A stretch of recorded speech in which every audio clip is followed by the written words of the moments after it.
Good evening. Thank you for joining us for this evening's Chicago Public Schools annual organizational meeting and our first board meeting of the year. Packed house here. I like to think it's all for good reasons, but I guess we'll find out, right?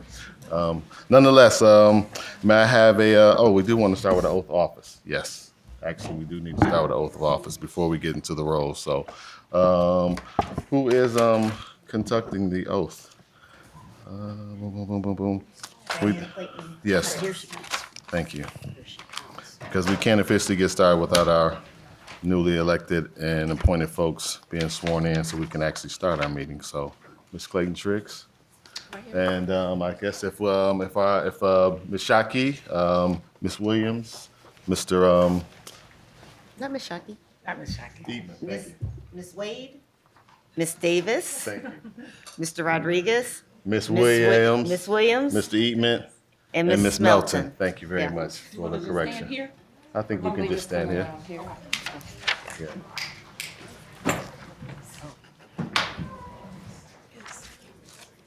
Yes, I know, right? Yeah. Yeah, I know, right? You were just making eye contact. Like, Yeah, that's right. fix that, Get used yeah. to it. If you could raise your right hand, please, and repeat after me. I do solemnly swear or affirm. That I will support the Constitution of the United States. And the Constitution of the State of Michigan. And that I will faithfully discharge. The duties of the office of member. Of the Board of Education. Of the Grand Rapids Public Schools. In Grand Rapids, Michigan. According to the best of my ability. Congratulations and welcome.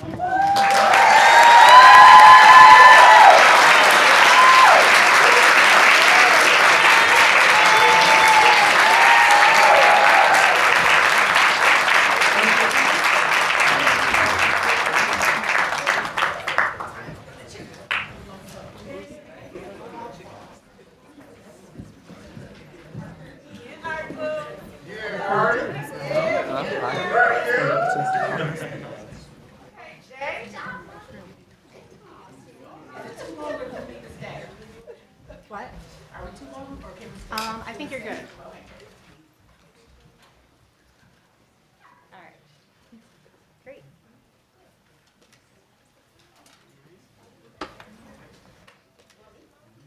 We're all set. Wait. Oh.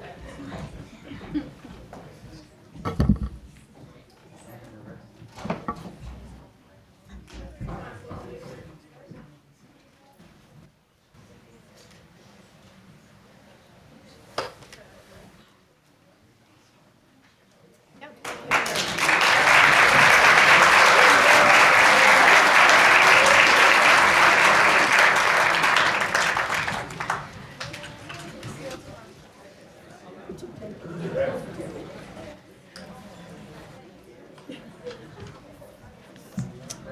All right.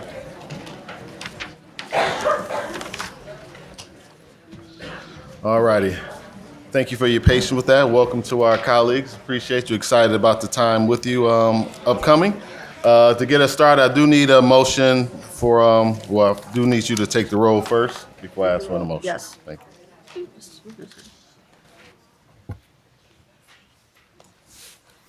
Miss Davis. Here. Mr. Eatman. Present. Miss Lewis present. Ms. Melton. Here. Mr. Rodriguez. Present. Mr. Ross. Present. Ms. Shockey. Here. Ms. Wade. Present. Mrs. Williams. Present. And may I get a motion to approve our agenda, please? So moved. Support. All in favor? Aye. Any opposed, same sign? There being none, we do have an agenda. Thank you very much. And that moves us to our election of officers. May I get a motion for a temporary chairperson, please? President Ross. Yes. May I nominate you for our temporary chairperson? You may nominate me, yes, you I will may. support that. All righty. So we do have a motion by Ms. Lewis and a second by Ms. Shockey. And I guess we do need to take the roll for that, please. Ms. Davis? Yes. Mr. Eatman? Yes. Ms. Lewis, yes. Ms. Melton? Yes. Rodriguez? Yes. Mr. Ross? Yes. Ms. Shotke? Yes. Ms. Wade? Yes. Mrs. Williams? Did I skip anyone? No. Yes, I got them all. All righty. So we do have a temporary chair now. We will move forward as a temporary chair. I do appoint Ms. Lewis as temporary secretary. And then from there, we are going to ask for nominations for president. I believe we did have one nomination for president, and that was my nomination of Ms. Williams for president. Anyone want to second that? I'll second that. Thank you. And if you could take the roll for that, please, Ms. Williams.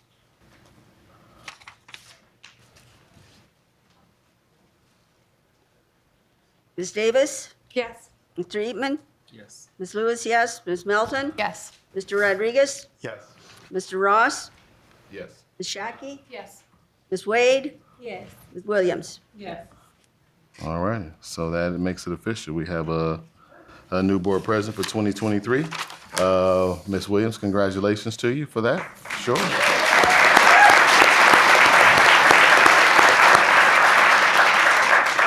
And I will swap places with you, Ms. Williams, and you can move forward with the vice president, secretary, and treasurer nominations.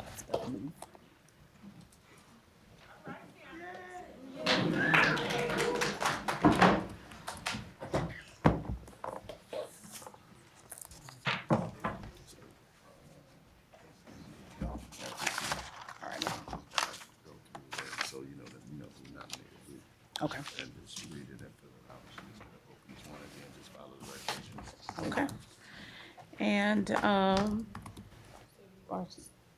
so now I'm officially presiding, correct? you are. All righty. So next we have a nomination, for vice president that was made by, the nomination is for Mr. Raynard Ross, and it was made by Ms. Jen Shockey. Is there a second? I'll second that.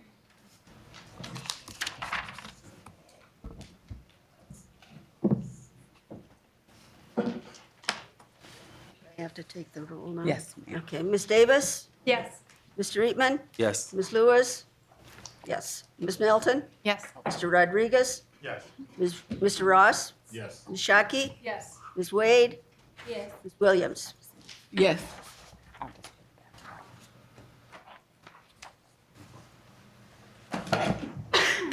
And then we have a nomination made by myself for Ms. Kathy Downs Lewis for our secretary. Is there a second? Second. Please call the roll. Ms. Davis? Yes. Mr. Eatman? Yes. Ms. Lewis, yes. Ms. Melton? Yes. Mr. Rodriguez? Yes. Mr. Ross? Yes. Ms. Shockey? Yes. Ms. Wade? Yes. Ms. Williams? Yes. And then lastly, we have a nomination made by Kimberly Davis for Ms. Jen Shockey for treasurer. Is there a second? Please call the roll. Just a second, I have to go backwards. Okay, take your time. Okay.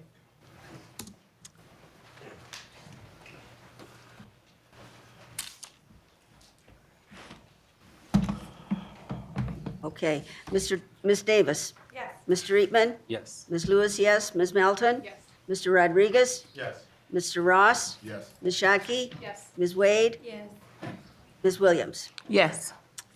Motion carries. Okay, so our elections have all been carried, and we have a new board of elected officials. So thank you very much.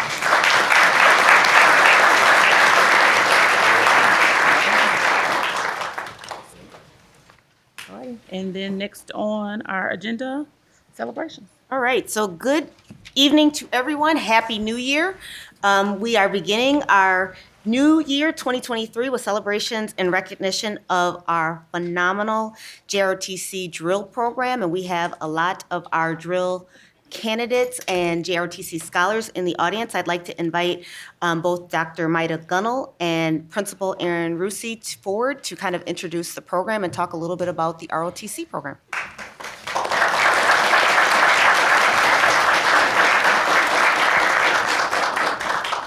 Good evening. Congratulations. And this evening, Dr. Roby, President Williams, and board members, I'd like to ask Mr. Aaron Rusi, Principal of Union High School, to introduce and talk about our celebration today. Good evening. Welcome to the new members. Dr. Roby, thanks for having us here tonight. It is my honor to recognize our ROTC team, led by Major Robert Ware and First Sergeant Ron Voicenet. The ROTC program at Union High School is a thriving program with over 100 members. They are heavily involved in community work, heavily involved with work within the school, from blood drives to parent nights to recognition nights. They are heavily involved. But the reason why we're here tonight is to recognize them as the state runner-up drill team.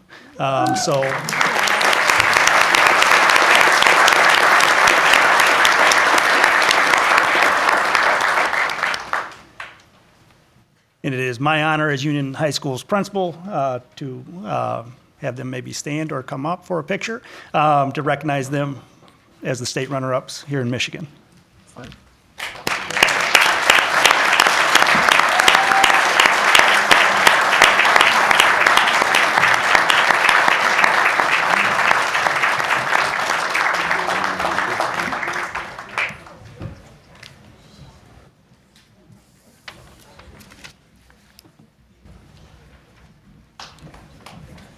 Congratulations. Congratulations. Great job, you guys. Congratulations.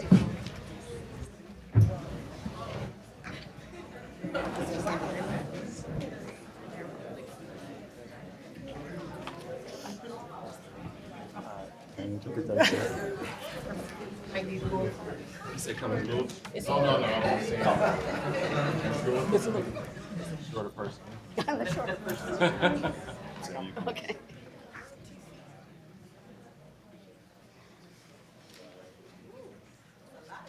Really in your on your toes.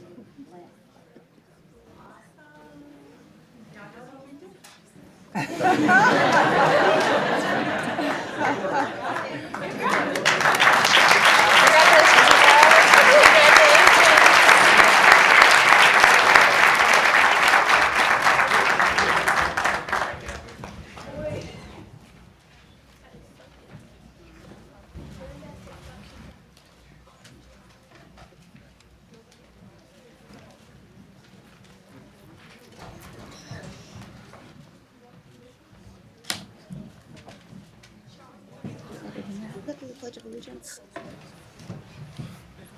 I think so. Then report from student. Student rep. Okay, yeah, I just wanted to make sure.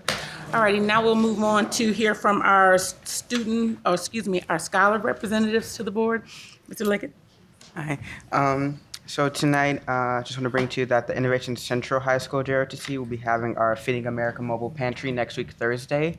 And then we will also be having our end of the year ceremony next week, Wednesday. So that's all I have for tonight. All righty, thank you so much.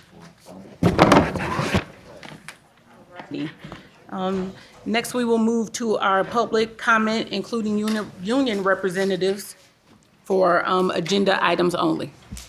No. No students? Pardon? Students either? Nothing about, no. Well, maybe students, but not Yeah, okay, just really quick. all about the board. That's all. Well,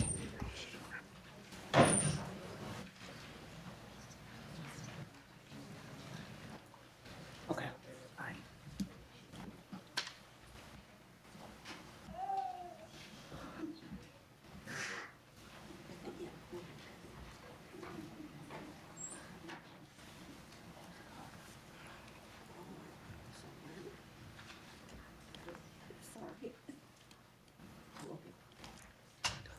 All righty. Dr. Roby? All right.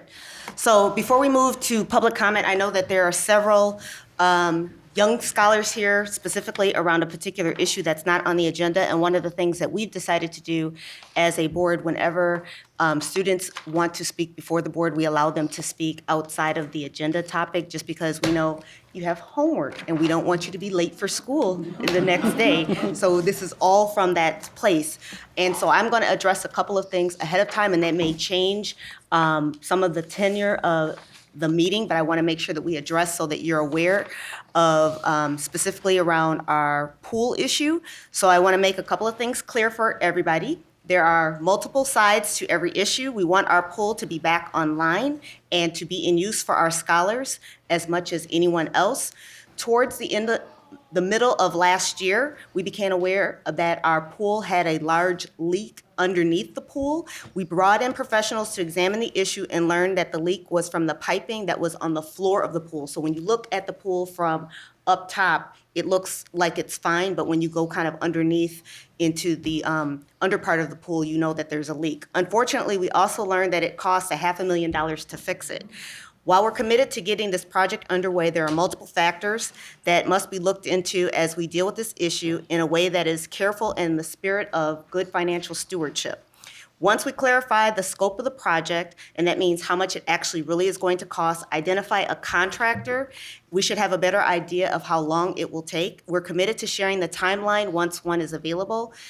For our general public, we looked at this at the very beginning of December, and then of course we went on our winter break and knew that we had to do this at the top of the year, but from a timing standpoint, it just did not take place between mid-December, early December until where we are right now. We appreciate all the feedback that we've received about how important the Ottawa Hills Bingle swim team is to everyone. Thankfully, we have some alternatives in place as our swim teams continue. Our schools will continue to use City Pool and Union High School. We're also exploring some other partnerships within the area while we sort through the repair process.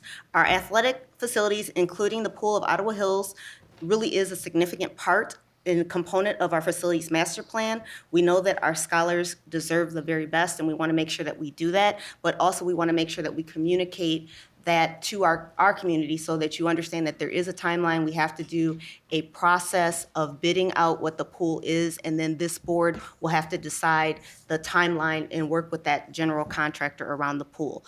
And with that, for the pool issue, if there are young people who would like to speak to that, we'll ask our board secretary to call those folks up. But we wanted to make sure that that information was available, and we'll also communicate this on our district's website as well. I'll give them a call first. And as Vice President Ross was saying, if you have decided once your name is called that you have changed your mind and do not want to speak, that's also fine, but we certainly invite voice, and we want to make sure that we provide that opportunity as you've come out this evening to participate in this process.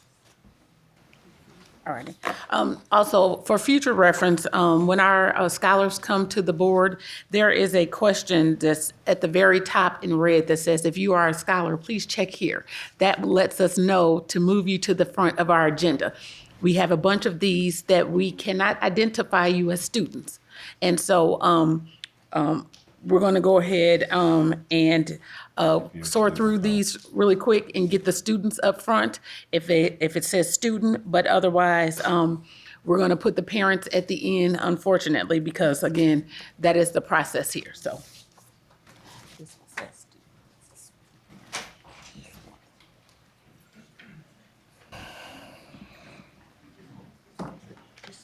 Is that a student? this says student.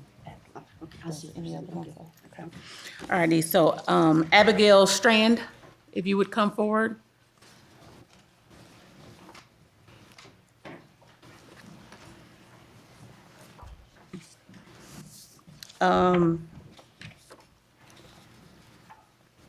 Ms. Rizkala, you can come forward as well. Bridget Rizkala? Oh, it's a parent, okay. I don't have any other. Okay. All righty. So if it's just parents, then we'll go with you. Thank you. Okay. Hi, my name is Abby Strand. I'm a 10th grader at City High Middle and a swimmer on the Ottawa Hills Women's Swim and Dive team. This has been my second year swimming on the team, and during that time, it has given me many things, including a strong work ethic and a community of swimmers that I felt really close to, and that have has helped me learn the different ways that I can be a better person, swimmer, and scholar, and a contributor to the community. The Ottawa Hills Pool has had frequent issues in the past, maintenance issues, and this past year, obviously, we weren't able to swim in the Ottawa pool. And this created some challenges for students who lived farther away and weren't able to get to the city pool as well as they had been able to the Ottawa pool. And I recognize that it's been a challenging situation and very difficult to figure out the ways that this issue can be resolved, but I'm just thinking from the point of a student athlete, it would be great if when the timeline is resolved, it could be communicated as it looks like it's already your plan to do, so that we can get the pool fixed as soon as possible and hopefully have it up and running again as soon as possible. So thank you for your time, and yeah, thanks. Thank you. With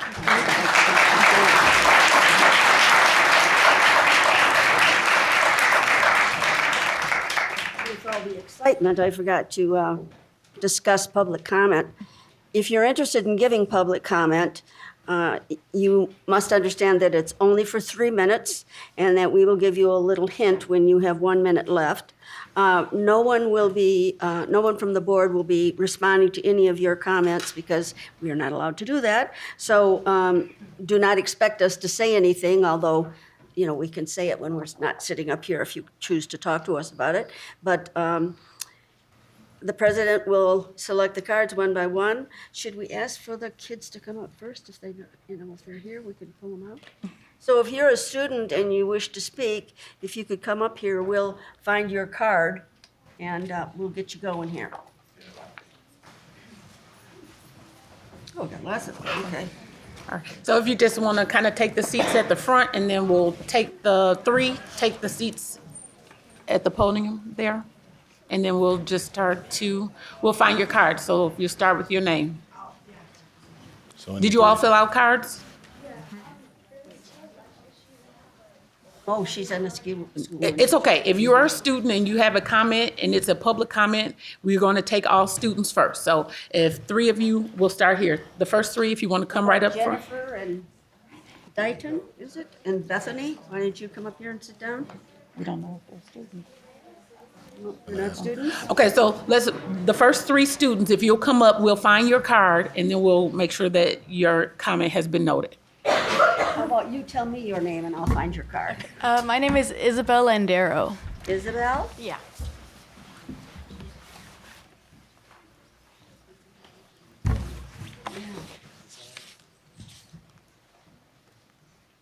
I'll let you check these the next time. Okay, Isabel? Your name? Taylor Pierce. Taylor Pierce? Yes. James. Yeah. And your name? My name is Abigail Seguenza Zaletta. Okay. That's it. No, Okay. Wait a minute. Abigail? I just saw it, I think. Abigail, what's your last name? I have it. Okay, you do. Okay. Alrighty. So we have Taylor and Abigail and Isabel. All right, yes. Okay, so throughout fall of 2022, the Education Justice Team conducted listening sessions with parents and caregivers across 5 priority districts in Kent County. Through this process, students and families heard about key issues our communities are facing in their schools. One common theme that emerged the most was that school food is not often healthy or appetizing, nor does it meet the various needs of the diverse student body. In short, school food is nasty. As a response to our community, we've been working we as students have been working with like organizations and organizing a school food campaign. And our main targets for the district are to serve healthier school food in schools and to build the capacity of schools to make and serve food that students want to eat and is appetizing and culturally responsive. To this, we're asking to reinvest money from the food service revenue back into the school food service department to enhance school facilities and start capacity to provide good food for students and to participate in the 10-cent a meal program, which allows districts to receive additional funds when they contract with vendors who provide Michigan-grown produce and legumes and include scratch cooking capacity as a key facilities improvement criterion in making decisions about school facilities. Now, I and other students will share our specific experiences. On the GRPS website, it claims to take a great pride in serving scholars nutritious and wholesome school meals. But despite this, GRPS still operates under the, in my opinion, vague and outdated guidelines listed on My Plate. For lunch, students have a choice of 5 items: proteins, grains, vegetables, fruits, and milk, replicating My Plate's suggested criteria of dairy, protein, grain, and vegetables and fruit. And while these do sound like a fair and balanced dietary requirements, in actuality, the vagueness of My Plate's wording allows schools to not distinguish between unprocessed plant foods versus things like 100% juice or fruit cups. It fails to clarify between potatoes and actual nutrient-dense green vegetables, and it doesn't mention things such as water, fat, and healthy oils humans require for a healthy diet, especially student athletes, and not expanding on things like healthy proteins and whole grains so that we could be served things like hot dogs and white bread still under the guise of healthy and wholesome lunch. And I hope that GRPS will strive to serve students minimally processed and nutrient-dense foods. I understand this is an issue that cannot be solved immediately and will take time, but I thank the board for allowing us to speak here today.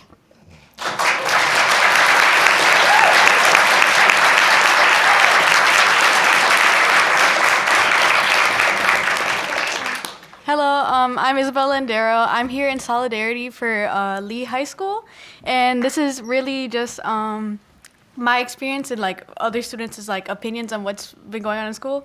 So for us, it's really like in lunches across Grand Rapids, as I've seen through many like an organization, it's most likely like a 50-50 chance that you're gonna eat lunch that day due to either the nutrients or just the basic appeal of the food. Most of the days I hear comments of the food looking like plastic, tasting like plastic, and just looking uncooked or undercooked. So, so basically, a lot of kids in my school do not have they have very hardworking parents, so they do not always go home to a school they do not always go home to a place that has food for them ready. So usually it ends up becoming like junk food every night for dinner, and honestly, junk food is fast food is a delicacy compared to the food at my school. So, I brought a poster here today, which photos of food from my school, but I couldn't unfortunately bring it to show you. But for us, it's just been really hard since lunch is like one of our least concerns right now because we are missing a wall right now as it fell down in the summer of 2019, I'm pretty sure. And so I also understand that it cannot be solved immediately, but this is just like my experience and my school's experience with the foods we are consuming every day.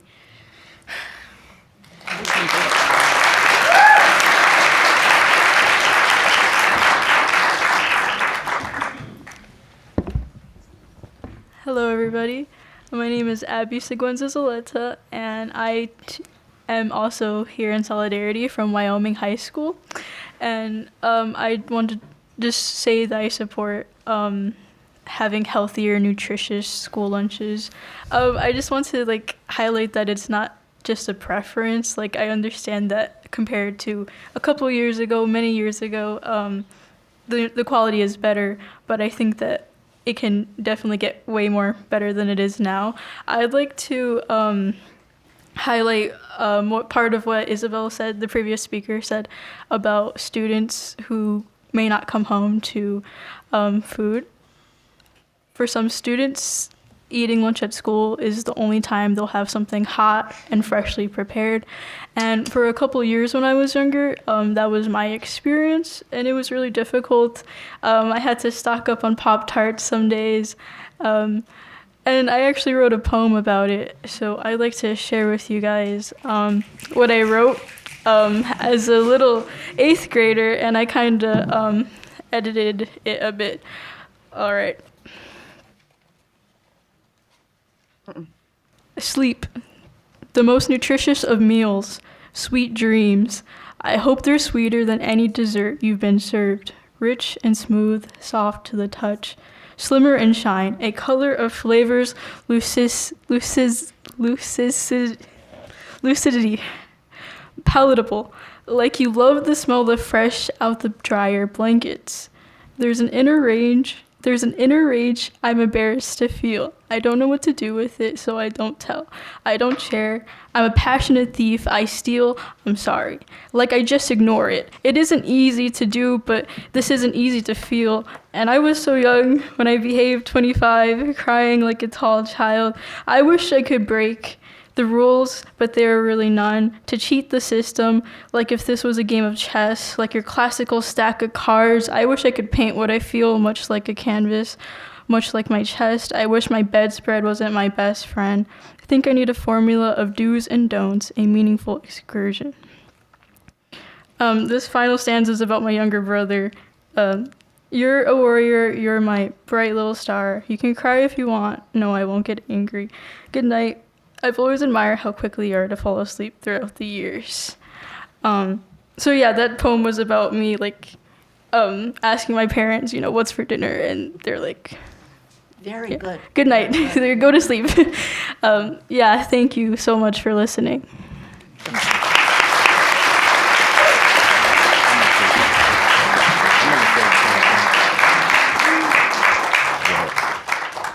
Just a point of order, President Williams. As much as I really appreciate advocacy from all young people, this is for Grand Rapids Public Schools. If you're here to comment on Wyoming or Lee or anything other than GRPS, would ask you to refrain from making your comment, frankly, because we have no influence over Wyoming or Lee or any place outside the GRPS. Additionally, this, if I can also clarify, this particular point is for our GRPS students to have a moment at the head of the agenda. Are there any other GRPS students? Please come up to the table. Those first 3, if you'll come up and then give us your name so we can make sure that we pull your card.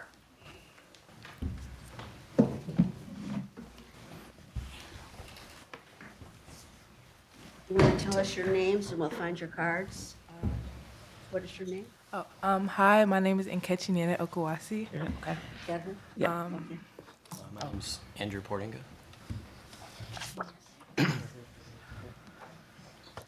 Your name? My name is Danieli Sofia Rivera. I think this. Yeah. Okay. Hi, like I said, my name is Nkechi Nene, and I go to City High. At my school, over 900 students get served hot lunch every day, 5 days a week. Even though hundreds of students have to receive this food, over half of the students choose not to eat it because of how nasty it is. For many students, this may be their only option. They might not have the privilege to bring actual good and nutritious food for lunch. Because of this, many students just rather not eat, and this is a problem. Skipping meals is very harmful for the body and mind, and especially for students who are learning all day. School meals should be something students can at least somewhat enjoy. School should not be feeding us milk that expired months ago, molded fruits and veggies, and random mystery meat, and this isn't even half of it. As a student, I wonder why the school board continues to take students' input from surveys about school lunch, but is not making a change in the slightest. They continue to get feedback, but are not doing anything with it after it's being received. It's like the school board is making this input just to say they did something, when in reality, they don't even care. There is no reason schools should be feeding kids this food when I know not even school staff is willing to eat it. This problem is not only happening at City, but in all of GRPS and even outside schools. If the school board really cares about their students, this needs to change. Thank you.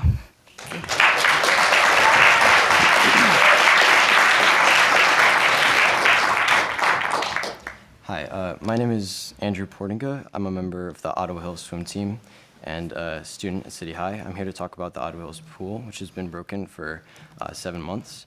Today at practice, we had to deal with the reality of swimming at the city pool, as we spent about 20 minutes fixing lane lines which had been broken because of the city pool unexpectedly draining overnight a week ago.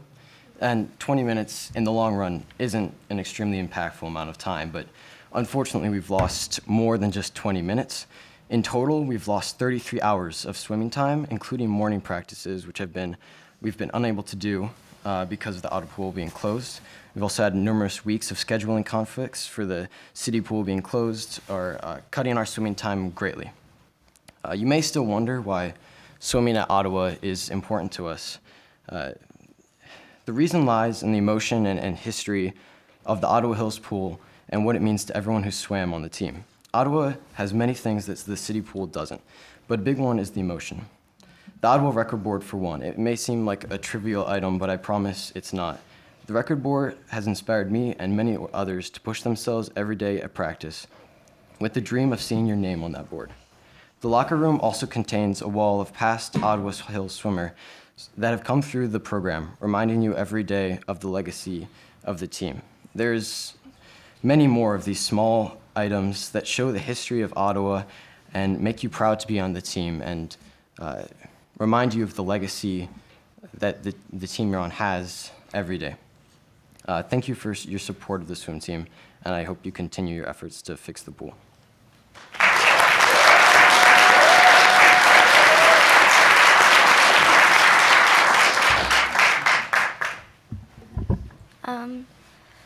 I'm on behalf of the school lunches for Southwest Middle High and other schools in the GRPS district.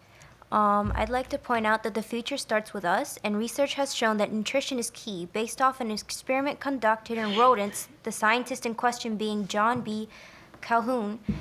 But it's not just the nutrition, it's the portions as well. Each diet and portion size starts at home, so it is different for everybody in every culture. We've been asking for change, and while it has gotten better, there are plenty of things we need to improve upon. Don't you remember what it was like when you were young, standing in a line, knowing the food would be gross and the good food would go first? I don't know about you, but I have plenty of people backing me saying they hate it, especially my brother and sister. My brother goes to the elementary, and he comes home every single day cranky because he hasn't eaten lunch, saying that it's undercooked or it just wasn't good options or any options at all that were served to his liking.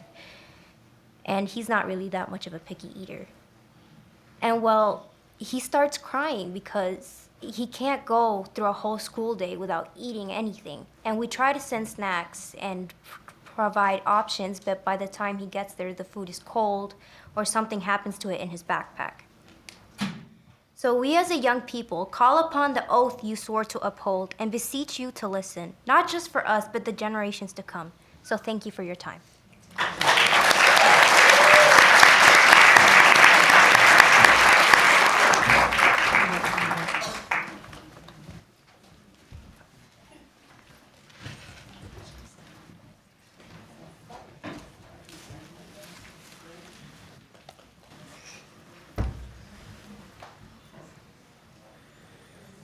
Braden? Your names, ladies? Braden. I know Braden. I already got his full. We filled out a card together, Abby and Karina. Sorry, you're on the same page. On the same card. Okay. All righty. I'm gonna let Braden go first. Hi,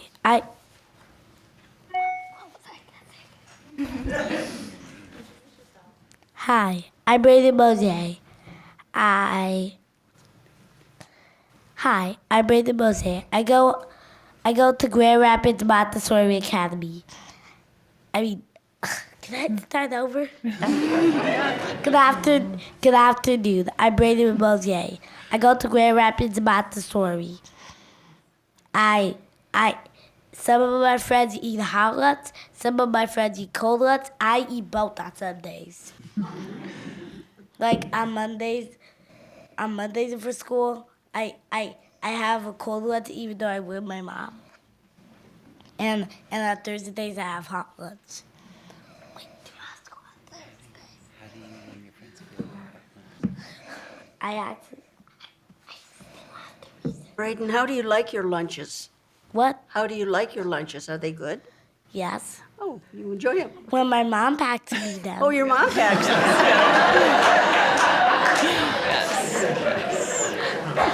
Good. Good for mom. You're lucky then, huh?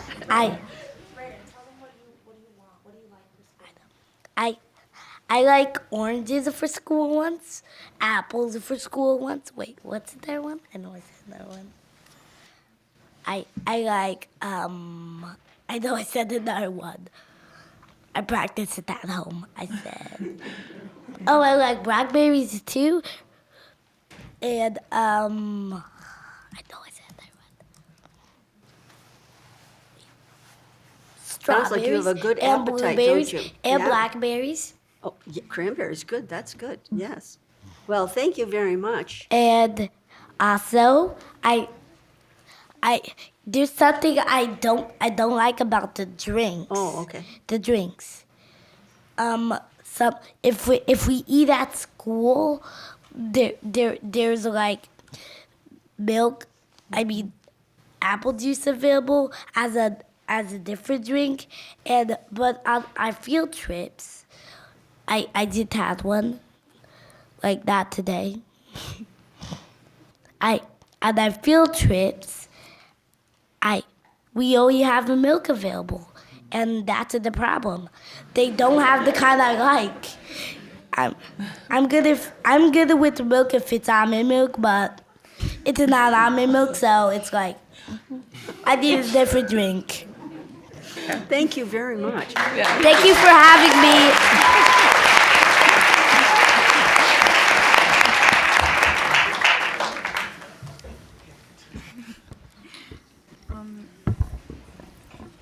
Hi, my name is Karina, and I'm a freshman at City. Hi, my name is Abby, and I am an 8th grader at City also. As many of the other GRPS students, we're also going to talk about school food. On a daily basis, I always notice that many of the students tend to skip lunch. I realize it because the school lunch isn't often appetizing or appealing. A lot of the students always complain, and sometimes they just throw it away or like not eat at all. And some of my friends, they go the whole day without eating. And we have vending machines at our school, and many of the students use the vending machines to buy snacks and junk food, and that's all they eat all day. They don't eat any lunch, and sometimes they can't like focus or function without eating. And I feel like we need better school lunches to function. And so, because if you eat good, then like you can function more and like understand like more in the class. Like if you eat, you can function better. And lots of the kids, they also like order food, like they're with their personal money, and that can be like really expensive to order food to school. And so I feel like the school lunches need to be better and improved so we can be better. Like, yeah. As she said, a lot of the kids at our school, they either don't eat all day or they just get food or like stack up on food from the vending machines. I see the guy from the vending machines like almost every day refilling it because all the students there get only their food from the vending machines. Most of my friends, as she said, they don't eat anything at all day, and you could see that the kids there are tired all the time. So we brought an example today of what we had for school lunch, and I don't know if you find this appealing or not. The rice is like oatmeal, and this is undercooked. And other than that, everything else is fine, but it's only the fruits that are okay. And I honestly don't eat lunch either. And it's hard sometimes because I don't get a mom that packages me lunch, like him. But it's like really hard, and I don't understand how you can't just like see how kids don't eat every day. If you want me to perform well, I might as well eat well too. So, yeah. Thank you. Thank you for having me.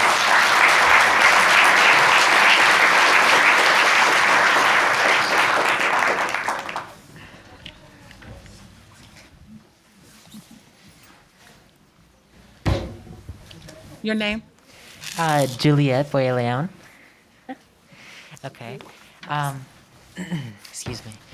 So I wanted to address the eating and the public school food also.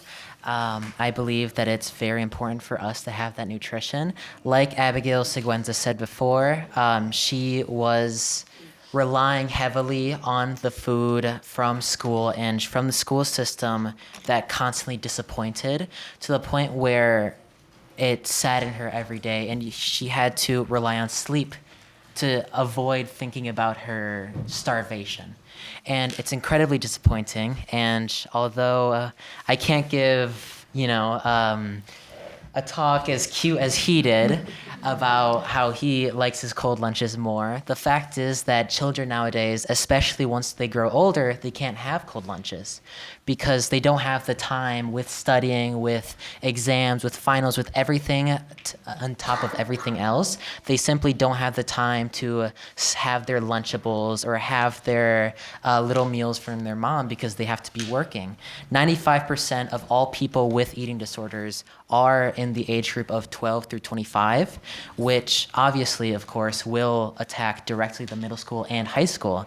So when these meals are so unappetizing, I can say this as a personal survivor of bulimia and anorexia, both diagnosed, I can say that it is incredibly disappointing sometimes to see the only food you'll ever have to eat is pizza, a cold, kind of soggy, really sad hamburger, and maybe if you're lucky, you can have some fresh strawberries that were just kept in a freezer all day.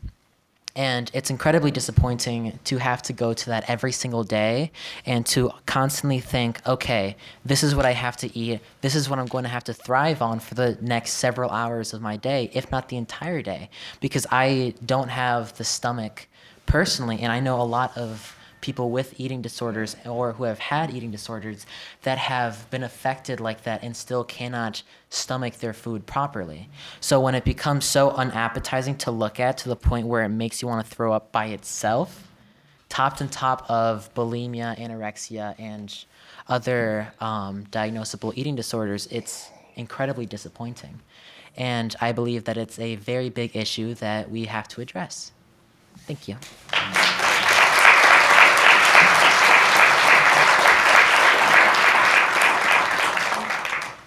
Before we move on, I want to make sure that we have reached all of the Grand Rapids Public School students and scholars that have turned in a card.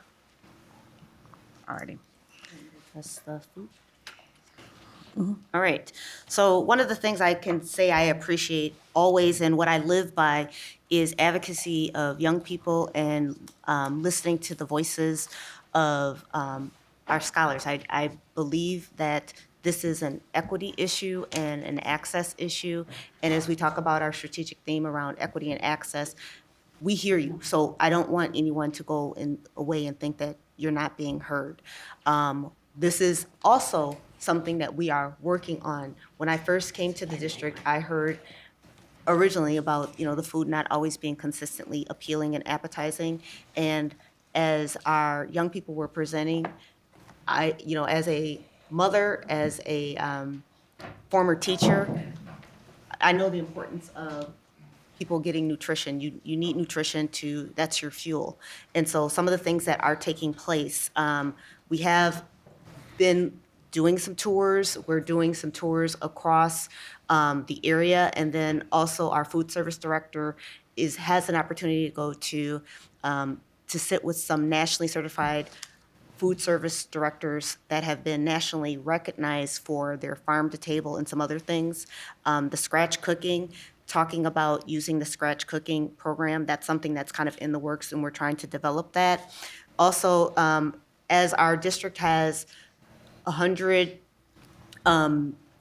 students from hundreds of countries and in multiple languages, also looking at culturally relevant foods, and that also makes our district a little bit more complex. We want to make sure that as we have families and scholars from different places, that we are considerate of what foods are appropriate and to make sure that those are also part of the menu items. And then some choices. And so these are some things that you'll see. We are exploring this. Our goal is to bring back a report at the end of this month, beginning of next month. And notice I said end of this month, beginning of next month. So we're working towards that to bring back a report with recommendations so that we can use, to make some improvements in our food department, our service department. And that also includes taste test opportunities, menu choices, having our young people, because you're the ones who eat the food daily, we want to make sure that we are including your voice.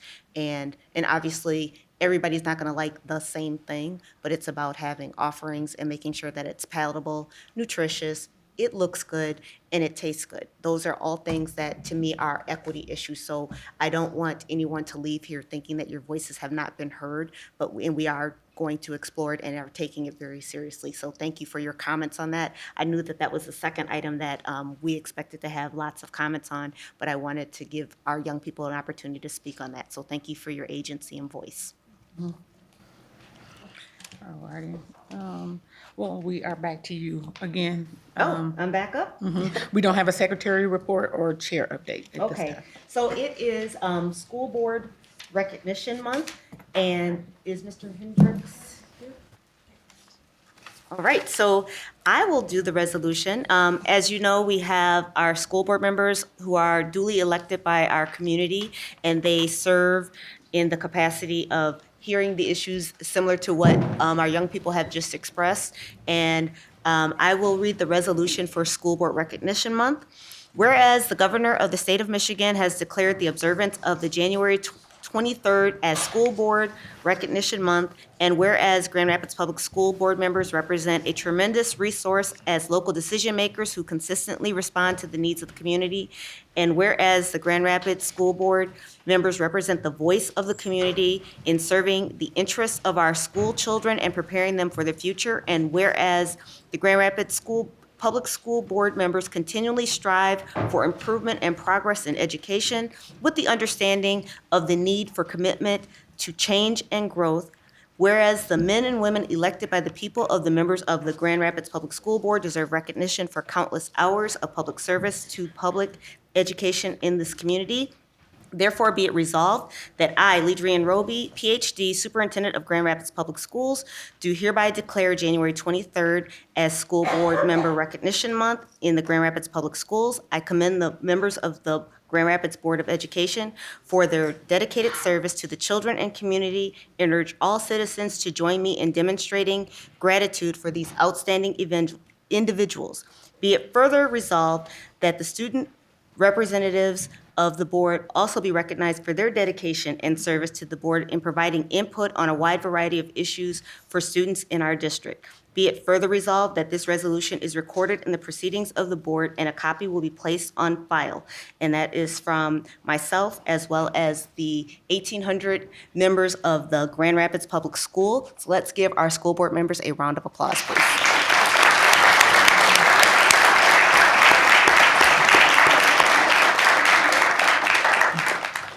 All right. What I will also do, Ms. Anderson, the computer. As you know, we have gone through a process of our facilities master plan, and what I have shared with our community overall is that, do you want me to come over there?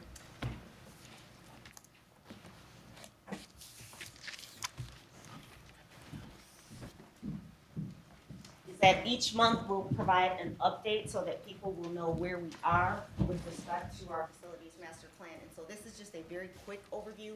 Not a lot has happened between December and as we are in January, but we just want to make sure that people are aware of what has taken place and what's on deck for 2023.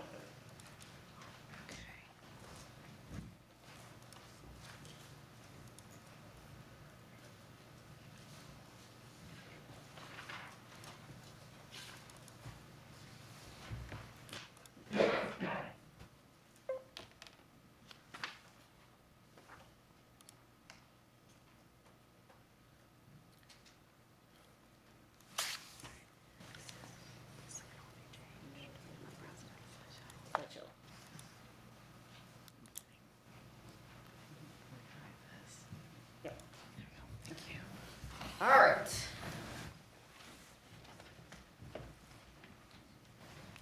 Good evening once again. Again, this is just an overview of our facilities master plan and kind of phase 2 of what you can expect as we are preparing for the next phases of our district facilities plan. Just to kind of ground our work, again, our facilities master plan is framed by our district's student priority outcomes, which is to improve reading and math proficiency, reduce disparities, reduce disciplinary, exclusionary discipline, and to increase student empowerment, similar to what you saw earlier today with belonging and a sense of agency, and then also increase our successful transitions from high school into college or career. Our themes around our strategic plan and our facility master plan is to meet our scholars' holistic needs, optimize and value all school options, ensure equitable access and outcomes, enhance curricular and program opportunities, cultivate and engage in a more impactful workforce, and then also create a culture of collaboration, stewardship, and trust. And I'm gonna put a pin in that one just for a second, because what I want people to understand when we talk about that, cultivating a culture of trust, collaboration, and stewardship means that we're able to have these honest conversations where we do hear sometimes critical and sometimes constructive feedback, and it's from a place of we want to do better and continue to grow and not look at it as, oh, people are complaining, but how do we create and be in solution finding together. And so as we are doing this work, that's why we're trying to be very transparent in our process and to make sure that people understand the why of what we're doing and those next steps. Not to say that it won't get messy at times or that we won't make missteps, but we want to make sure that we are living those tenets of our strategic plan. These are the decision-making criteria that the board decided last year to make sure that we had equitable outcomes, ensure that we did include and make sure that scholar opportunities were at the forefront, invest in spaces that strengthen our environment for teaching and learning. Everything should be aligned to our strategic plan. Also to make a positive impact financially for increased operating efficiencies, and then also along that to make sure that we have some continued growth of our district, supporting our scholars, family, and staff voice, emphasize safety, health, and accessible facilities, use our district land for community benefit, and prioritize ownership over the buildings and land. And so what you see here is our 2023, and this will be made available to on our website so that you can see kind of what our tentative calendar is for the next few years, or excuse me, for this year. And so as we've gone through this process, the next step is to now start to begin naming our schools. What that will include is making sure that we have options A and B, and then working through those two options to create an option C related to the recommendations of school conditions, utilization, capital improvement, and then also square footage. And then also we have to be considerate about our intended and unintended consequences, meaning are we overly impacting particular neighborhoods or targeted, making sure that we have targeted community engagement, because that's really, really important, that we want to make sure that we are making decisions that will have long positive impacts, as I aligned earlier, and then also making sure that we have conversations with those communities that are most directly impacted.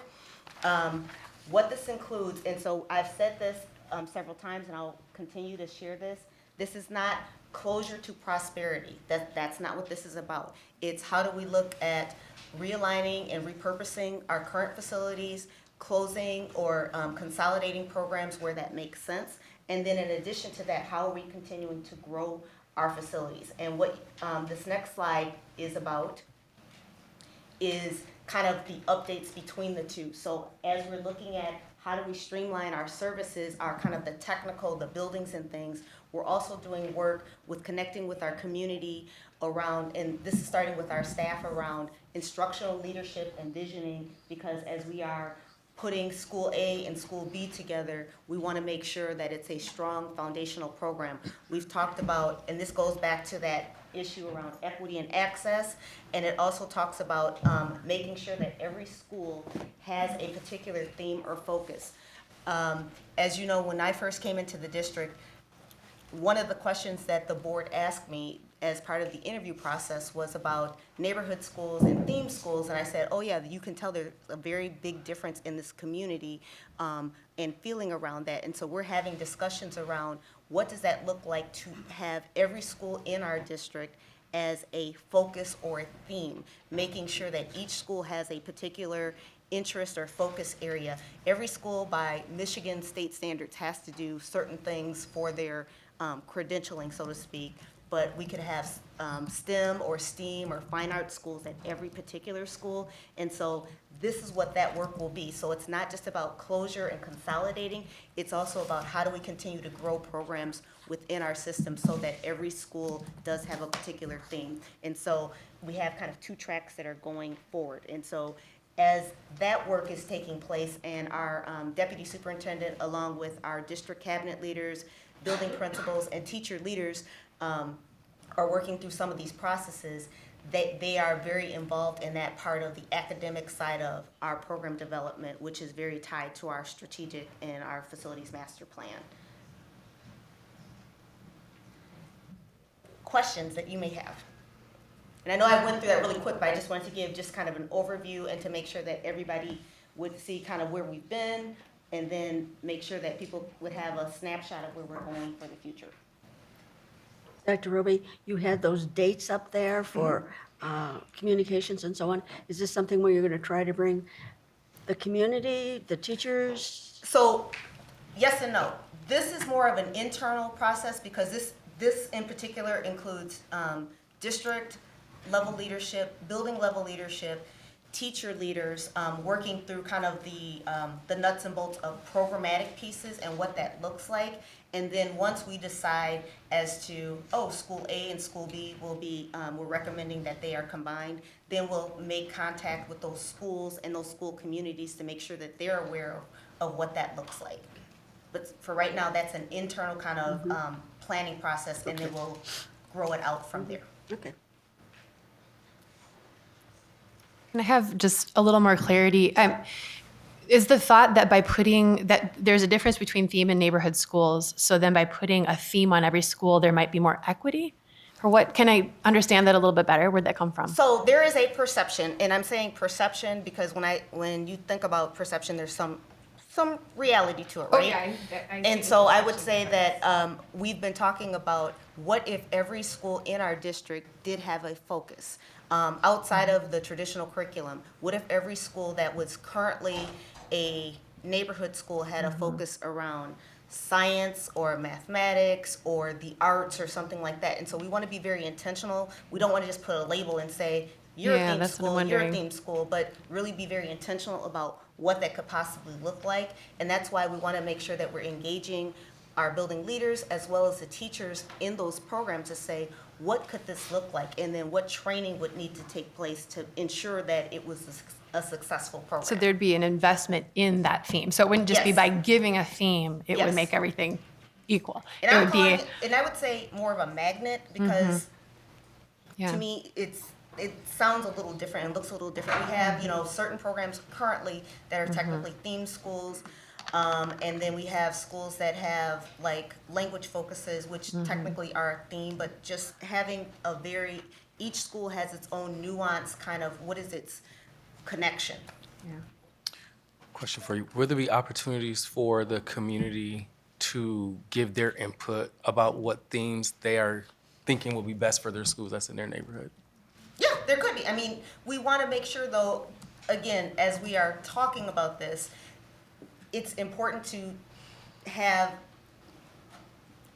what are the parameters, because we don't want to just say, oh, what school would you like? It's like we also have a capacity of these are the types of programs based around staff licensure and experience and things that we're able to offer. And in that conversation, what would that look like at this particular school? So it won't be so open-ended where people are just saying anything because we might not have the capacity to do such. And I think that it really is very important when you're asking community for their engagement that you also are very clear on what you're asking for and what you're able to do versus making it seem like it's really open-ended when it may not be as open-ended. Thank you. Other questions that I can answer? No other questions? All right, thank you. Alrighty. Alrighty, we have several action items before us with regards to the regular board meeting schedule. Has everyone had a chance to review that? Any questions about that? If there are no questions, is there a motion to approve the regular board meeting schedule for 2023? So moved. Support. Yes. Ms. Davis? Yes. Mr. Eatman? Yes. Ms. Lewis, yes. Ms. Melton? Yes. Mr. Rodriguez? Yes. Mr. Ross? Yes. Ms. Shockey? Yes. Ms. Wade? Yes. Mrs. Williams? Yes. Alrighty. And that has carried. We also have our purchasing agenda. If we could, were there any questions about that? If so, we'll call for Ms. Cribbs to address any questions. Is she gonna, it was pretty brief. Were there any questions about the purchasing agenda? Okay, no questions. Is there a motion to approve the purchasing agenda? So moved. Support. And Jen? Ms. Davis? Yes. Mr. Eatman? Yes. Ms. Lewis, yes. Ms. Melton? Yes. Mr. Rodriguez?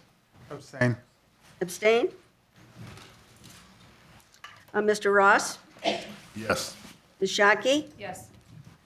Ms. Wade? Yes. Ms. Williams? Yes. Motion carries. And then we have a consent agenda grouping. Is there a motion for the consent agenda grouping? I'll move to approve the consent agenda. Support. Mr. Ross? Ms. Davis? Yes. Mr. Eatman? Yes. Ms. Lewis, yes. Ms. Melton? Yes. Mr. Rodriguez? Yes. Mr. Ross? Yes. Ms. Shockey? Yes. Ms. Wade? Yes. Mrs. Williams? Yes. Motion carries. Then we have some discussion items, so, let's see if there's here. I don't have, any, board president announcements. Are there, the committee appointment process, I have been reaching out to, you all to find out where your interests lie and try to, learn how to best put everybody in a committee, at least one that they want. So I hope to have that process wrapped up by the end of the week and have that information to Julie to share with everyone. And if anyone has any additional comments or concerns about that, if you'll reach out to me and let me know before that time. And then we will discuss the committee meetings schedule as well. And then are there any other things, any questions about that, colleagues? No questions? Alrighty, then we will go on to our next area of public comment, and as well that includes the union representative for non-agenda items. So we have some cards already? Yes, we do. Please state your name when you come up here, and remember you have 3 minutes. Alrighty. I'm not sure. They're all adults. Alrighty. There's a Bethany DeBlary. I'm not sure if that, got that right? Yep. If you, DeBlake? Okay.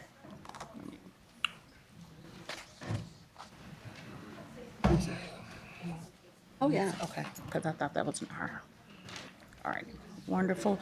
And then also,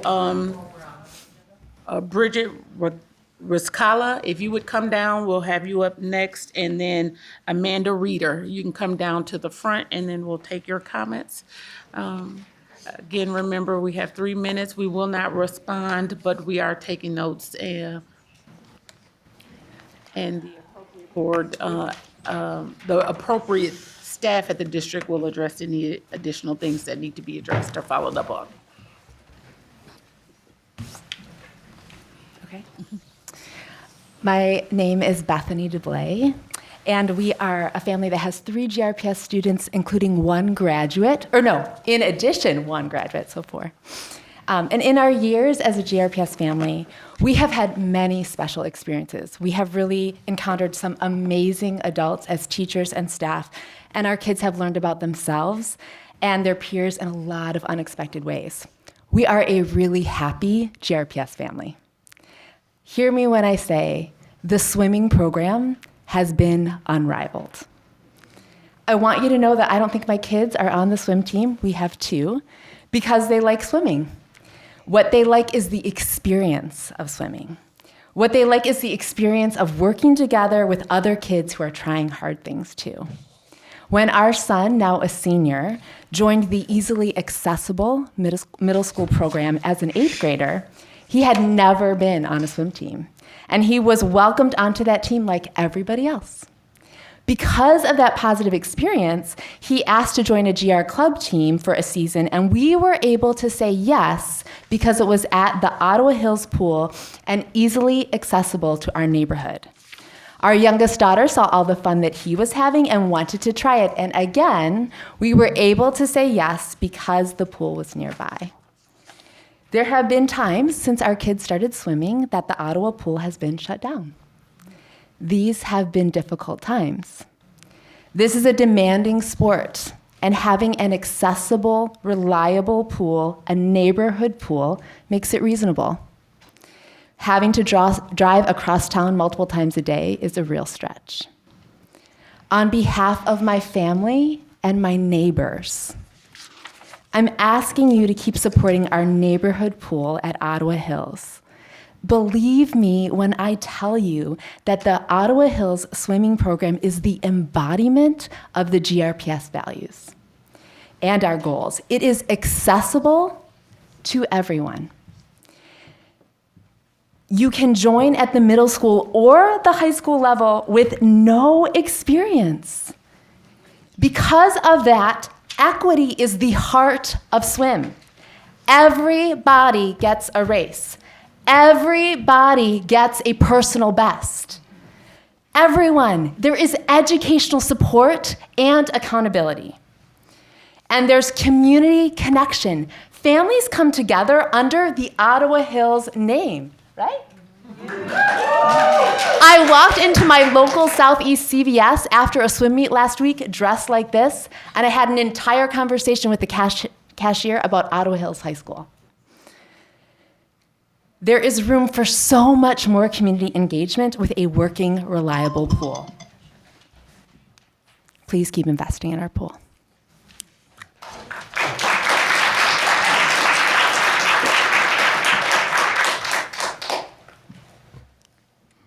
Are you ready? Okay. Hi, my name is Brigitta Riscala, and I am a GRPS alum. I'm a parent and I'm a teacher. And when choosing to where to live and work when I graduated from college, my choice was GRPS. I played sports for Central High School a long time ago. The coaches I had were amazing. They created teams that were inclusive and supportive of everyone.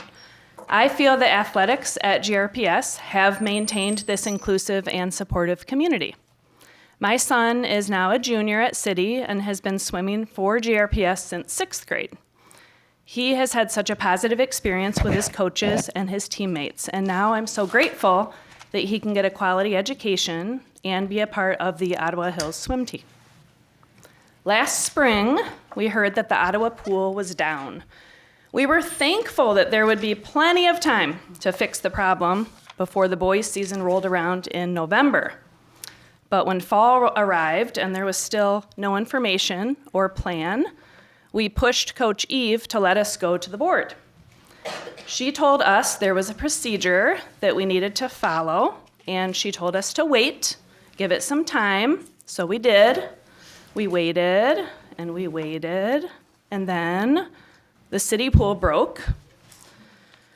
Coach Eve has been going above and beyond to find solutions to the problem of no home pool for the Ottawa swim team. You might think that we would be happy because the majority of the swimmers go to City anyway. We are not happy to be swimming at the City pool. In the past, we have had Ottawa students on the team, but having to practice at City creates a barrier for them. Ottawa students and the south side of the city deserve a well-maintained pool. How is it fair and equitable to expect Ottawa scholars to find a way to the city pool and a way home? And why would anyone assume that we could just exclude them? And it's not just Ottawa that uses that pool. GR Aquatics, a club swimming program, relies on the Ottawa pool as well. In addition to providing programming for students of all ages, GR Aquatics provides free swim lessons to the children of GRPS. Please do not let this valuable resource go to waste.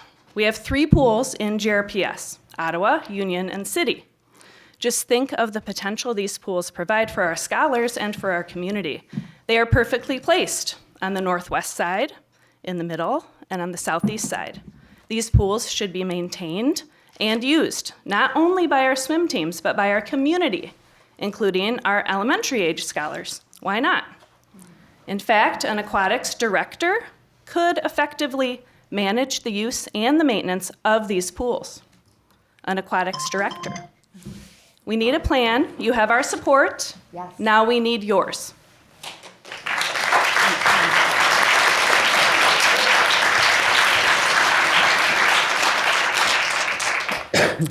Hi, my name is Amanda Reeder. I have a daughter in middle school at City High. She's a swimmer. She, too, didn't have a lot of experience. She was welcomed onto the program and, was able to participate in a team environment. But GRPS is competing with high schools and school systems like Rockford, Byron Center, East Grand Rapids, Forest Hills, and they all have excellent amenities. And one of those excellent amenities that they have is working pools. Pools are important community amenities. If we want to attract and retain students here at Grand Rapids, we need to offer amenities and opportunities that are on par with these suburban districts. Pools are expensive to run and maintain, we all know that, and fix when they're broken, but even more expensive to build new pools if they're left abandoned or removed. And we must keep infrastructure that we already have. Based on the traffic at the City High pool during this recent season, my daughter's swim time was cut in half because she was having to share her practice time with Ottawa Hills students, or Ottawa Hills swim team students. And the city pool is a small pool, and they had to share like 6 lanes between 2 teams. In 2021, the Ottawa Hills boys swim team won their first conference title in 32 years. We owe it to our athletes to create situations where they can compete at the highest level. Not renovating the pool at the beginning of what hopefully continues and to be a successful future for this team cuts their opportunity short. More generally, our students deserve quality and functional infrastructure. At City, the girls' pool locker room is tired. Half the showers didn't work. The restrooms' doors didn't lock. They don't have toilet paper that's even sufficient. It just goes on and on. My daughter was like, I think there's mold growing in the showers. So it's not just Ottawa Hills that needs help. It's a lot of our facilities that do. Just for example, I went to one of the performances of the theater group, and they didn't have a sound system in the City High auditorium, along with my daughter's concert, choir concert. So our students deserve quality, working, attractive facilities. Even when the facilities themselves are not brand new, we have to invest in them and maintain the facilities that we already have at the highest level. Thank you for your time.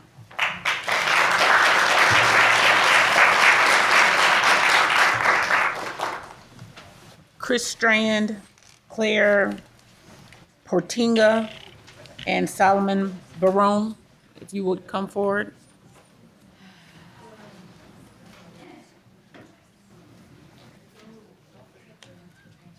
And just in the interest of time, Erica Van Dyke, if you want to come down front.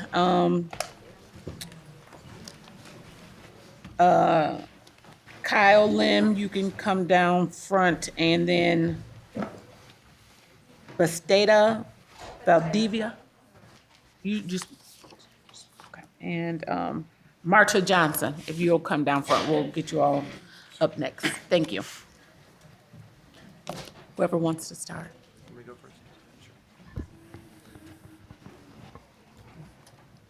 first. My name's Chris Strand. I'm also a happy GRPS, come from a happy GRPS family. I have two daughters that both went or go to City. One graduated last year, and one is doing her math homework behind us somewhere as a sophomore. And welcome to the board to all the new members. I'm sure it was hard work to get elected, but now the real work starts. You've already heard about the 7-month wait on the Otto Hills pool repair, which we've heard a lot about from Dr. Roby, and I appreciate that. But you may be surprised to know that there are no working drinking fountains on the city pool deck. The touch pads don't work at the city pool. There are no working electrical outlets in the scene shop at City. And that's just at City, the #1 high school in Michigan, the number 18 high school in the country. I feel like sometimes our scholars are working with one hand tied behind their back. But you have a chance to change the course of this ship. I understand I was in the Navy for 20 years. I understand ships take a long time to change course, but you have the opportunity as new board members to change the course of this ship.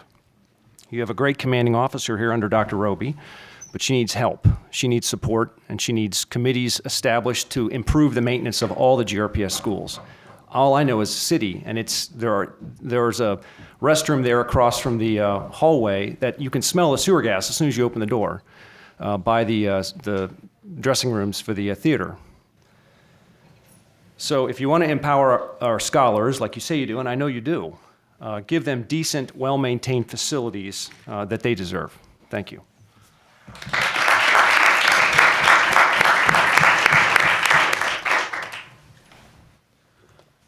Good evening. Good evening, board members and Dr. Roby. My name is Solomon Barron, and I swam with Ottawa for 4 years, which was one of the most valuable learning and growth opportunities of my life. It taught me the value of hard work, which, as I'm sure many of you know, is not an easy thing to teach a young person. But when I saw my progress by the end of the season, I saw the rewards of hours and hours and miles of swimming I had done. And sure, I saw this on a personal level, but it was profound to me to see all of my teammates make incredible progress. We were very successful at competitions. We won multiple conference titles and broke many records. It was obvious to all of us we had done great work, and I know each athlete learned lessons they will never forget. But without a pool that everyone can reliably use and that's in their neighborhood, this becomes way more difficult or even impossible. I know my team, and I know that they're doing as much as they can. They're working as hard as they can to still be successful, competing against these teams that don't have this challenge for this year. But they continue and have lost so many hours already that they're missing out on these experiences that I and my teammates benefited from so much. I'm here tonight to make sure you guys understand how valuable the community is based around this pool, and that you will hopefully do your best to get this facility back up and running as soon as possible. Thank you.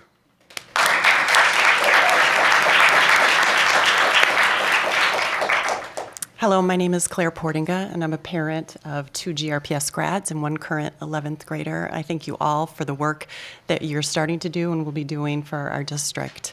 I'm going to cut my comments short because everybody has spoken so thoroughly and wonderfully about the pool. I just want to say that there's a difference in the words we may tell our students about how valuable they are to us and the message they receive in the inadequate care and maintenance of our facilities. And we want to show them how valuable they are to us. The Ottawa Hills team is winning in every way, and we win a lot of races. We win meets, we win conference titles, but the most important thing is that they win as an outstanding example in the GRPS system of collaboration between students from different high schools coming together to train, to seek personal and team improvement, and to support each other. There is a range of experience on the swim team, from students who have the talent to compete at the state level and students who are so brave that they join the swim team before they know how to swim. So all of these students are included, welcomed, and celebrated, and the teams are big and successful because of their amazing coaches and the supportive culture they've created, which promotes student leadership and connection. I want to show our students, and I know you do too, how much we support and value them by giving them a reliable working pool and pool facilities and continue that level of quality across all of our facilities. And Dr. Roby, it was a real relief tonight to hear you speak about the condition of the pool and the plans for funding and repairs. The pool has been broken for 7 months. We wish it had been given attention before, and we appreciate it being given attention now. We hope this momentum and communication continues. Thank you.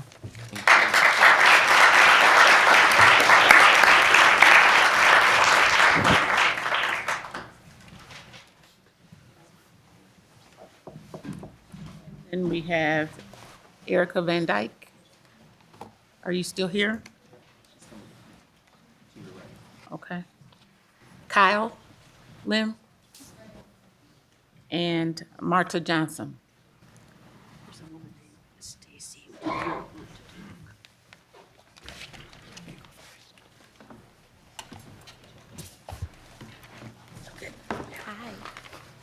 I'm Erica Van Dyke. I live in the GRPS district, and I'm here tonight in solidarity with the students, parents and caregivers, and community members who came out to share their concerns about school food. I've been an active and engaged community member working with students and families in and around public education for more than 10 years. One of those years was spent teaching nutrition education and school gardening as part of a national service program that also focused on farm-to-school practices. I spent time in school cafeterias every week, observing what was served and how the kids reacted to it. I built and planted school gardens and watched what happened when kids made that connection between the seeds they planted and the vegetables that were on their plates. And I was reminded time and time again how intertwined our economic, food, and education systems are. Kids can't learn properly if they're hungry, and kids shouldn't be hungry. Over the course of the year, I also learned about the challenges that come with school food. I learned how poorly funded food service departments are, making it difficult for food service workers to have access to the kind of kitchen infrastructure they need to do scratch cooking or to access the professional development and resources needed to be creative with the funding that they do have. And I want to be clear that there is room to be creative. I listened to my counterparts across the country talk about doing regular food demos and sticker voting so kids can have a say in what was on the menu. I heard stories from folks in Native communities bringing in these huge cooking pots to school kitchens so that they could cook traditional food, and how excited the kids were when they saw what was being served. I watched as organizational leaders advocated for legislation to increase reimbursement dollars that would make it easier for kids to have access, right, to healthy and appetizing food options in school. So tonight, I want to encourage all of you as board members to consider what it might look like to be creative in the food service space in GRPS. How might we listen to and amplify the voices of students who shared their experiences with current school food? Please consider enrolling GRPS in the 10 cents a meal program, which provides additional funding for districts who work with local produce vendors. Please ensure that as you build this facilities master plan, it includes improved food infrastructure, including scratch cooking across all grade levels. And please explore opportunities for students to experience firsthand the magic of growing their own food through school gardens, to learn why eating balanced meals is critical to their development through nutrition education and cooking lessons, and to have regular and ongoing chances to share their ideas and feedback about menu items. Food is something that unites all of us. It holds stories and memories. It's a way of sharing culture and a sense of belonging. Access to healthy, appetizing, and culturally relevant food is an equity issue, especially in a district where nearly 80% of the students are kids of color and more than 80% are eligible for free and reduced lunch. Students are asking us to do better, and I hope we find clear and specific ways to honor their voices. Thank you.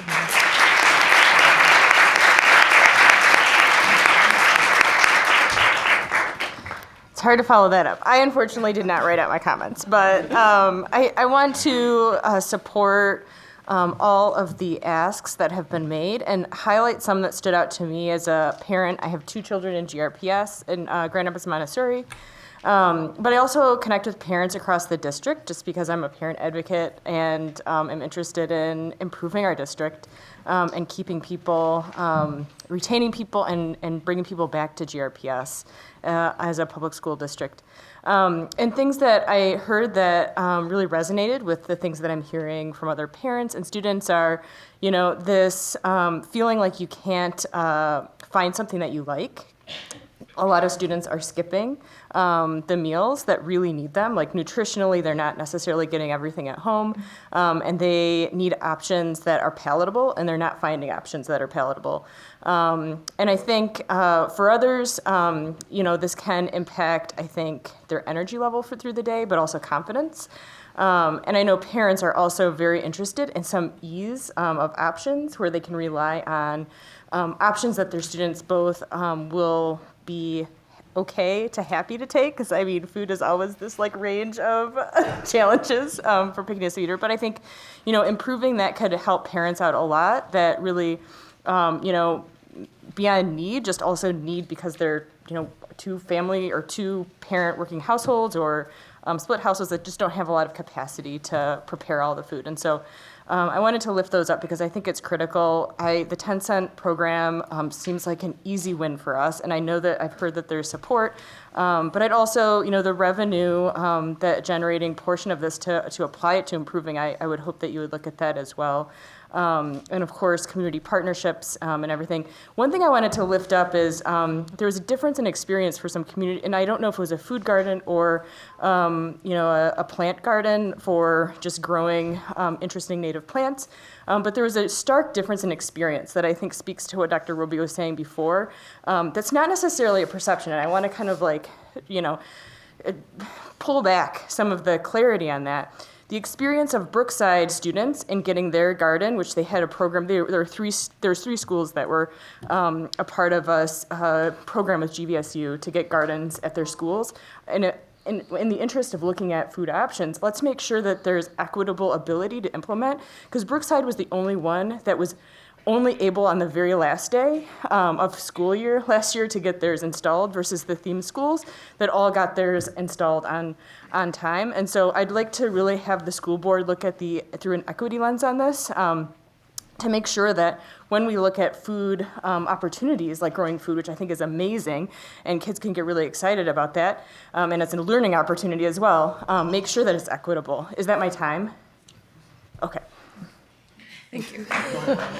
Oh, okay. And I just wanted to also, as a parent to a high-risk kid, please put on your agenda a clean air plan for the district. This is an area, I know that I've been having some great continued working relationship, but I think support from the board to add clean air on the agenda is really important. But I didn't want to detract too much from supporting the important asks here before you as well for food quality. So, end.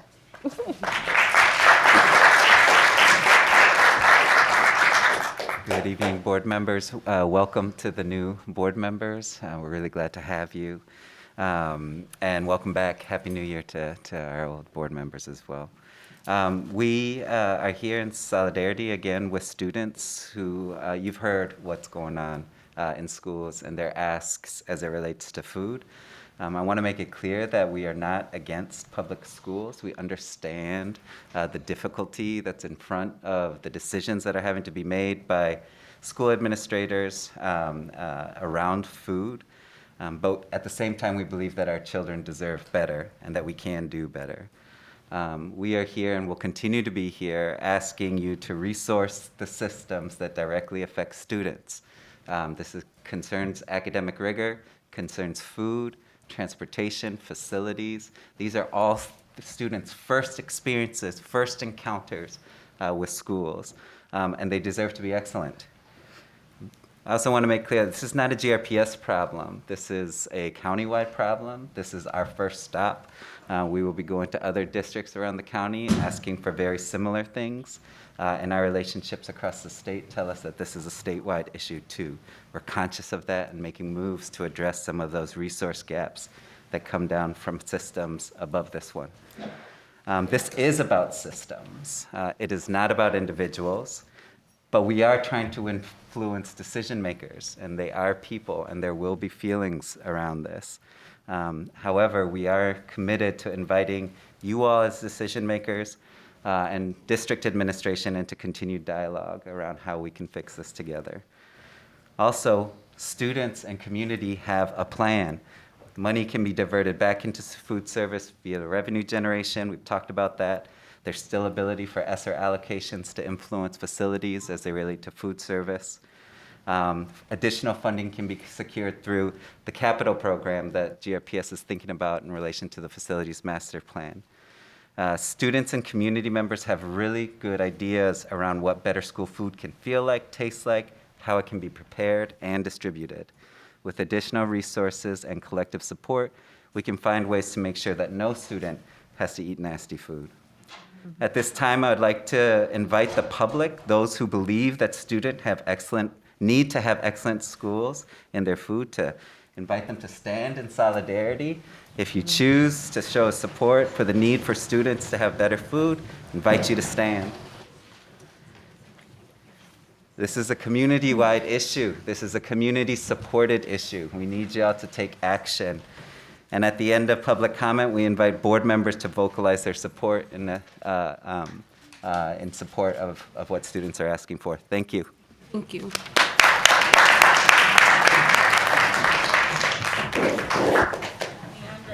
Jones. Rayma Garcia.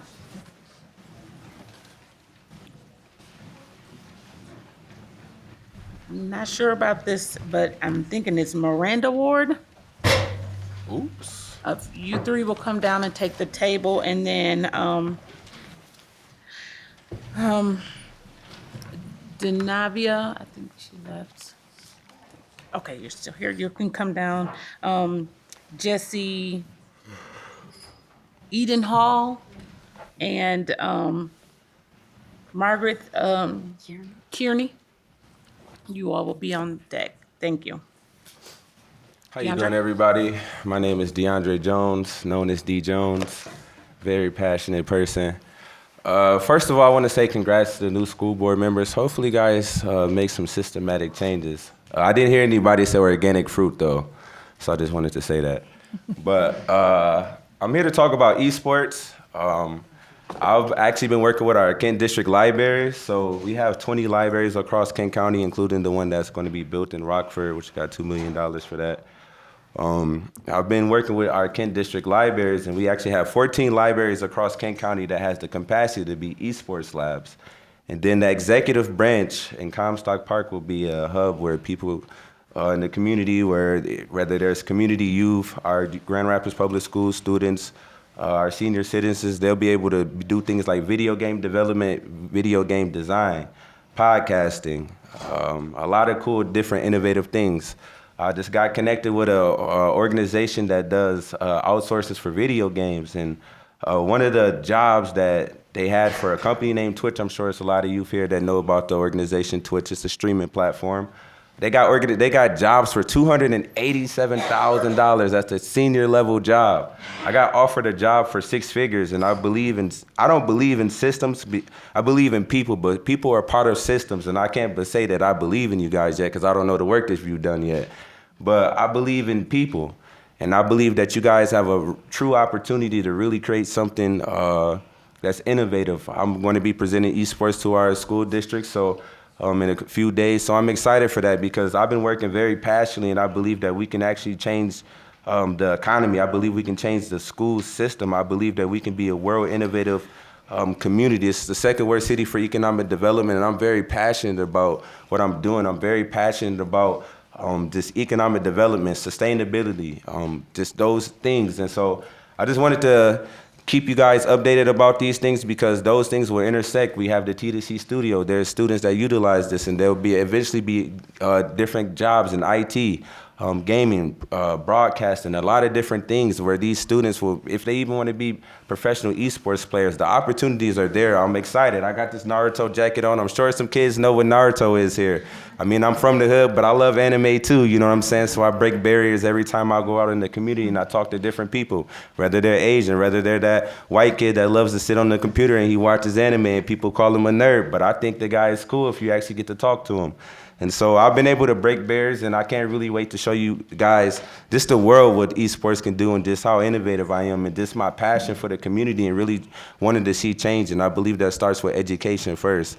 So I'm really excited for the esports to eventually be in our school districts, excited for KDO because This can be real world class. This can be something that can change the world. This can be something that is like truly innovative, that can really create the economic stability and sustainability that people really look forward to. I appreciate it. Thank you.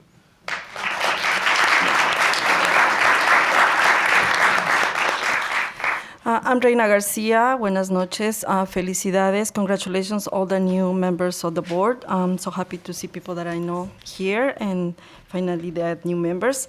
I'm here because I want to talk about the swimming pool, how important it is to put attention to this situation. First of all, because I'm a family, minority family from GRPS, and being a minority is not easy, especially to find spaces for our kids to feel safe.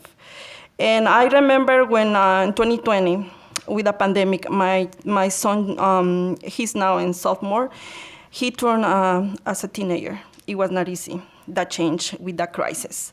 But in the 2021, when he started attending school again and see his friends, and he was very excited, but I still knew that he needed help. Depression, mental health, and with my friends, we come together and they told me, what about if you enroll Jordan to the swimming team? And I brought the idea to Jordan, and he refuses to go. And I said, no, it's not an option, because I think so you are gonna find the best way to, handle the mental health. And then I remember when I contacted Miss Eve, right away she wrote me down an email telling me that she was excited to receive Jordan in the team.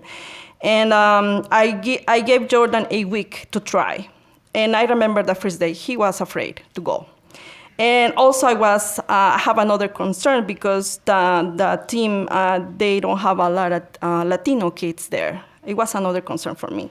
But guess what? I got a big surprise. In the third day, Jordan felt very welcoming in the team. All the participants, the students, make him feel integrated in the team. And that's what I show my son. It's important not to judge. It's important to try to emerge in other communities. The team, I can say, they are like a family. I can see how everybody works very hard, and finally Jordan decided to be a diver. I was very impressed that he decided to do that. But the other surprise that I had is how the parents are well organized to feed the students after the retraining and be participating in the meets. It was amazing experience, see them, how they put all the energy to support the students. I really can say it changed our lives at that time, because Jordan was I saw him so happy, I saw him tired. He just went to sleep very early, because next day he has to train, and now the story is different. He rejected to attend the team because the pool was not working.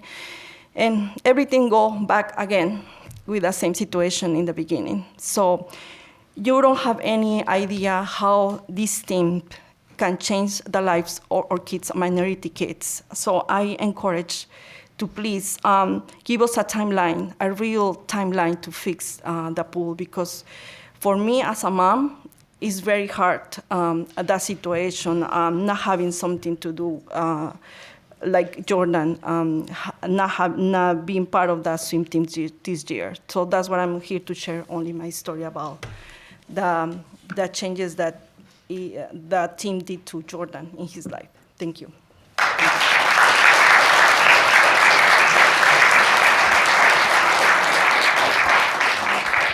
I'm also here to talk about the pool. My son joined the swimming team last year, and for many years, we would try different sports, and it was a big struggle. He would be really excited, and he'd come home, and he'd say, "Mom, I don't fit there." And last year, he joined swimming, and he came home and said, "Mom, I really fit there." And this past year, he joined the ninth grade team, the varsity team, and he came home and he said, "They told me that it's not a team, it's a family." And we have experienced that again and again. I'm a single mom. I also say I'm a solo mom. So that means if I can't pick up my son, nobody else can pick up my son. There's no one else. We don't have family. It's just us. And this year, Parents have helped us to be able to make it to the city pool. Older kids have helped him get to the city pool. It's been a huge, difficult situation to be able to get from the southeast side of town to get over to the other side of town. That, in dealing with that, I almost said, I don't know if we can do this. I told him, I don't know if I'm going to be able to make this happen for you. And this team has shown him how much that he belongs because he shows up. Last year, I think he had 60 tardies to school, and since swimming has started, he has not had a single tardy. My kid gets up and he goes to school and he doesn't miss a minute, and he doesn't miss a second of getting up at 5 in the morning to show up at a 6 a.m. practice because it matters to him. Not having the pool in our neighborhood has been very difficult for us. And I don't know what we would do if this team wasn't like a family. And so when we have family, we take care of them. And my hope is that we can get this pool fixed as soon as possible. Another concern that I've had is for the last 10 years, I have been an aquatic therapist. So I go to pools all over the state of Michigan and work with people with disabilities. And seeing so many kids getting in and out of a single pool at City and seeing the unhealthy conditions, there's been big concerns in my mind as a recreational professional. I would not be taking people I work with into the pool. You can't see the bottom of it at certain points because it's been so dirty recently from so many people having to use it. And it's a concern for health. And I want my son to be healthy, and I want him to be part of this continued family where they're all healthy. And so my hope is that we can have the number of pools that we need in our school district to care for all of the kids that want to use them and continue to welcome every kid onto the team that wants to be a part of it. Thank you.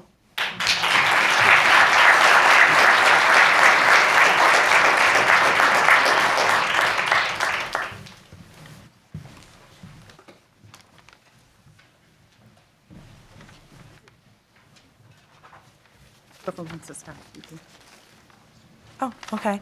My name is Denavia Moget. Obviously, I'm that kid's mom. And like she mentioned, I'm a single mom too. And I just wanted to take this opportunity to stand in solidarity with my son and the other kids, but also just to lend a little bit more information because he's 6. And so, I'm not from Grand Rapids, GRPS. We're a new GRPS family. And my son started at Grand Rapids Montessori Academy last year in kindergarten, which is part-time, 1 p.m. to 4 p.m. And this year, the thing he was most excited about was going to the cafeteria. I know that sounds so random, but he's like, Mom, they have this cafeteria, this room where we all eat together like a family.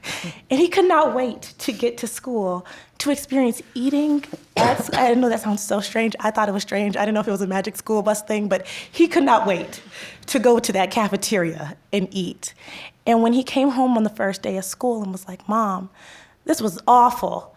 It was just like this red gook there, and I didn't have anything to eat.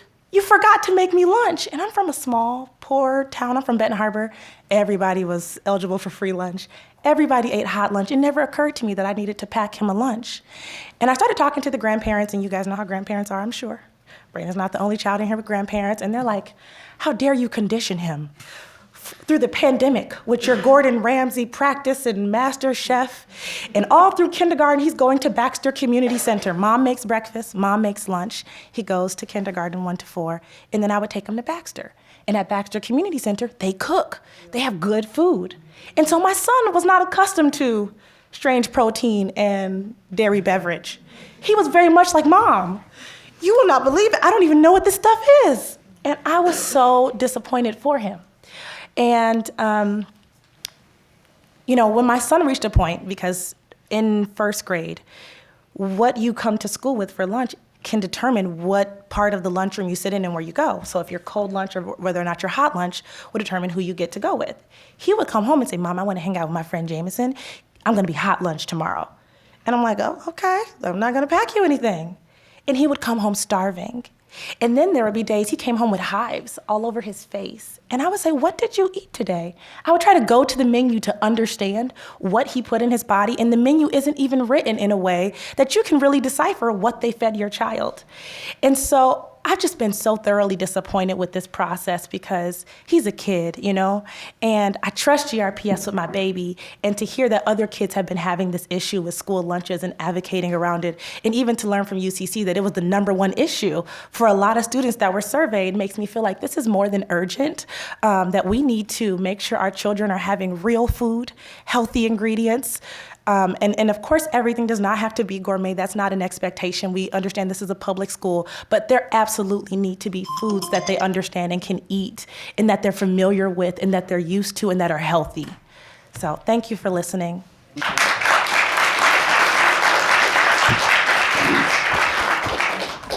Hi there. My name is Margareta Kearney. I'm a GRPS alum. I'm a mother of 3 GRPS scholars. I didn't come here to talk about food, but I have to say that my experience has been absolutely consistent with everything I've heard here tonight. I did come here to talk about the Ottawa pool. I am not a parent of a high school swim team member. I am a parent of a 4th grader who learned how to swim in the Ottawa pool. And she learned how to swim in the Ottawa pool in a program that was made available to GRPS scholars.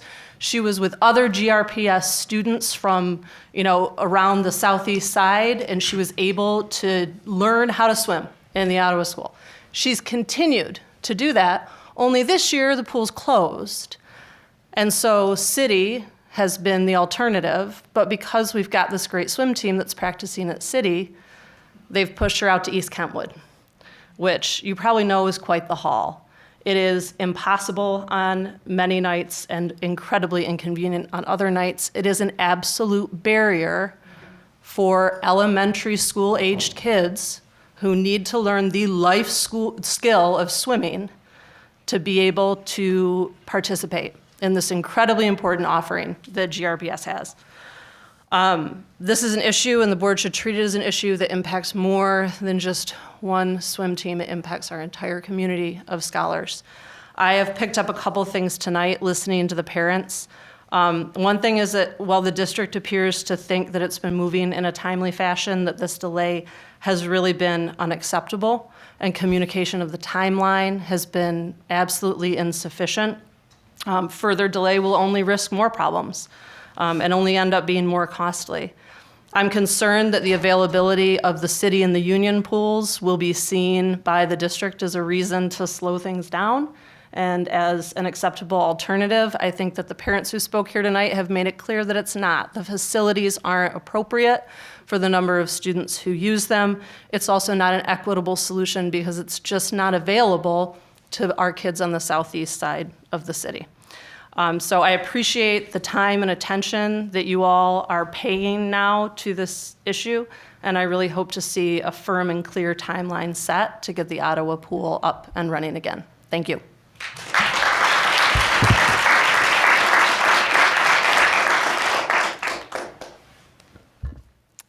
Hi, my name is Jessie Emdenhill. I have a 1st grader at CA Frost Elementary. Some of you have met her, and she says congratulations to you guys. But I did want to, I didn't know people were going to be talking about the food today, but it is something I'm passionate about, and it is actually something that my daughter Sadie is passionate about too, even in 1st grade. In fact, you guys at GRPS are the ones that teach her about it. She's had classes, someone from the Y has come in and given her lessons about nutrition. And just this weekend, we were at the grocery store and she was saying, Mom, is this healthy? Can we get this? Is it healthy? So I know even at 1st grade, it is important to her.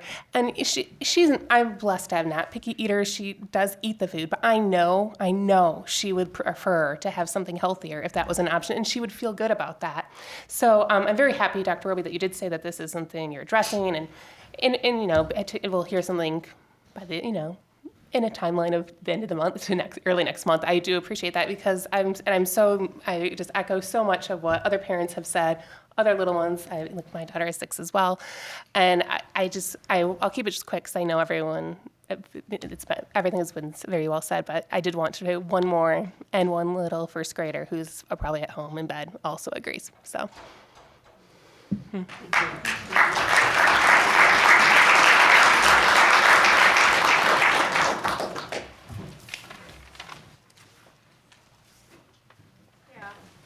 right, wonderful.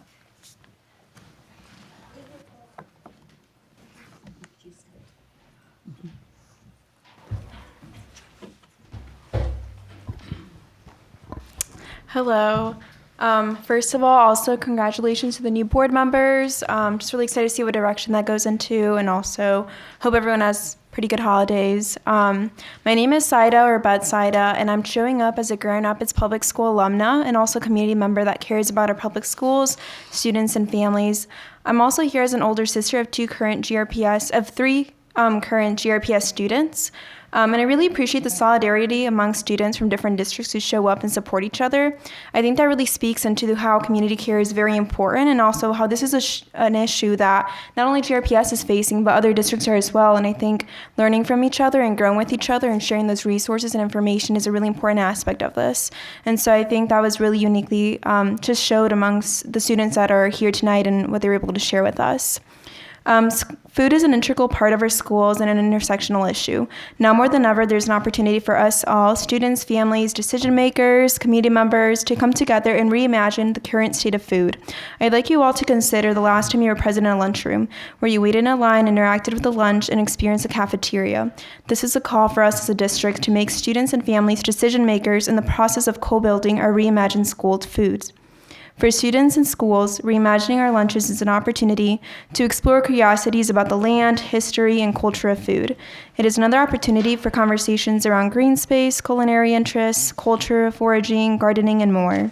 Food is how we can make students feel cared for, nourished, and inspired.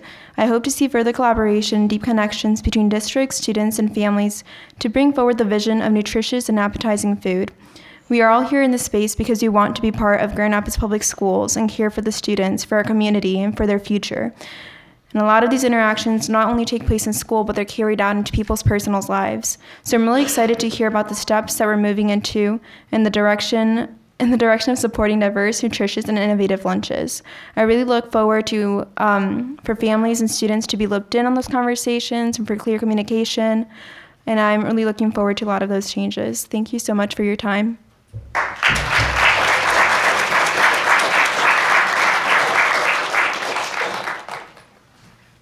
Superintendent comments. All right.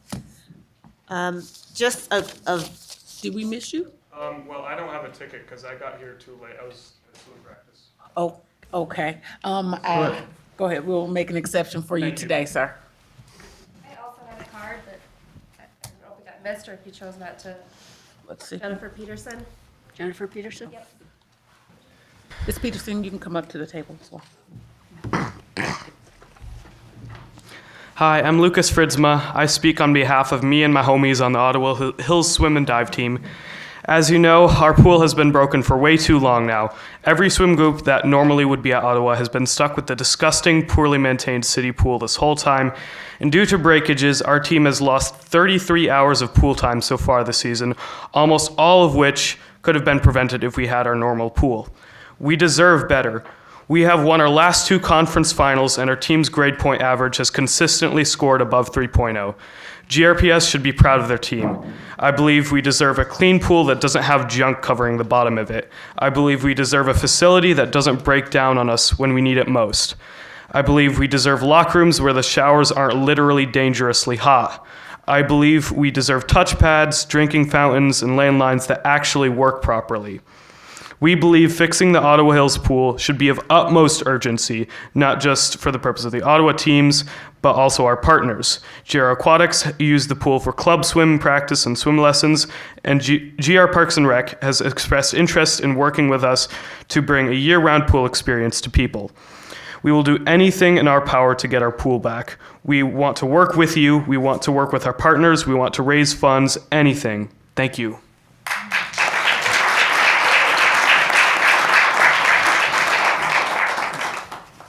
My name is Jennifer Peterson. I am a GRPS parent of two students, one in 8th grade, one is a junior, and I also work at Burton Middle School as a mental health provider. I want to reiterate what all of our parents have said in gratitude. Dr. Roby hearing that there's a plan in place, that the pool was looked at in December is encouraging. The pool has been broken since May, and this is the first time that we've gotten any communication about any efforts to find the solution. So I'm grateful that that's happening now, and our parents are frustrated that it took 7 months to address the problem. We want you to know that we want the pool fixed, but we also want you to know that we encourage you to have a broader view of the pools. It often feels like our pools and our facilities are a problem to be fixed, and we want you to see them with us as an asset to be nurtured. You've heard from so many people about the multiple teams that use it, the community that finds a home there, and that not having a pool on the south side of Grand Rapids communicates to our community that the south side is not important to GRPS. As a middle school staff member, our boys' season is currently kicking off. My 8th grader is a part of that team. Today was their first practice. Their practices are 5:30 to 7 p.m. at City Middle School, High School. As a staff person in Burton Middle School, I can guarantee you that there will be very few of our students that will participate. Finding transportation from 5:30 to 7 to the north side of the city means that they will not be participating and they will not be able to access that advantage, which impacts not only our team for many years, but the opportunities that are provided for those students. Having the pool at Ottawa functional is a justice issue and an equity issue for our students. As parents, we want you to hear our frustration because we've been holding it for months, and our coach has asked us to give the district time, which we have done.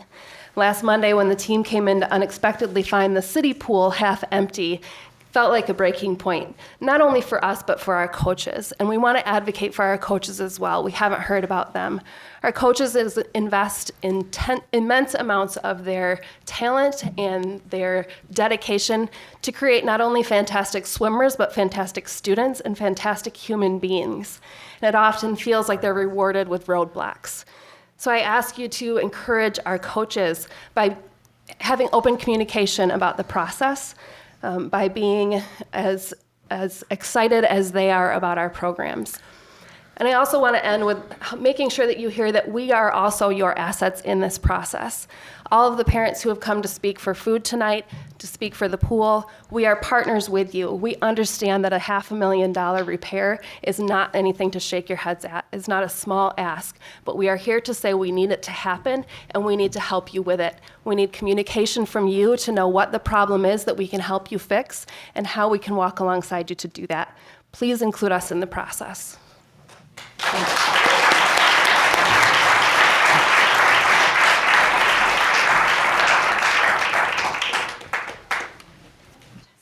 We'll try this again. Dr. Roby. All right. So thank you to those who made comments this evening. We do take them very seriously. And as I stated earlier during my comments, that we will make sure that there is a report towards the end of this month, the beginning of next month, related to the two issues that have been discussed this evening.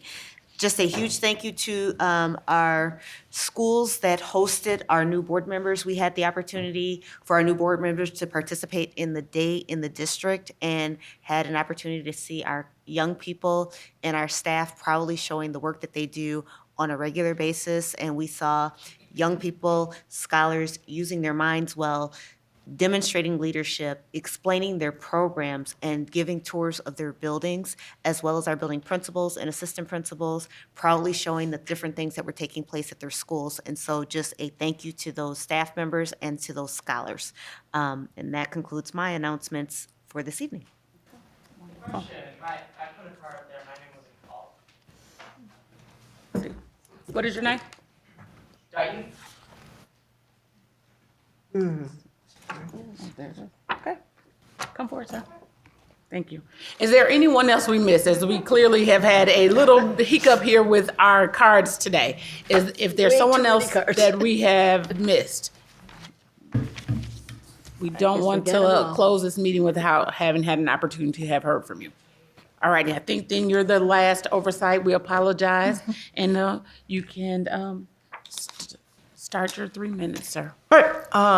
My name is Dighton. I am a former Ottawa Hills swimmer.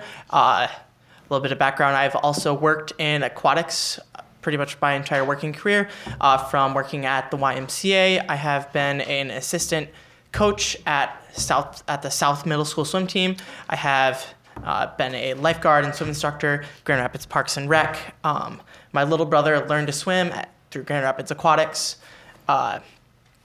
I swam for Grand Rapids Aquatics for many years, and I can say that my experience with pools And with the pools in Grand Rapids, particularly the GRPS pools, they are incredibly under-maintenanced, they are incredibly underfunded, and they're incredibly underutilized. Most district pools will allow community members to come in, pay like $3 in in the morning to get a morning lap swim before their 9-to-5 job.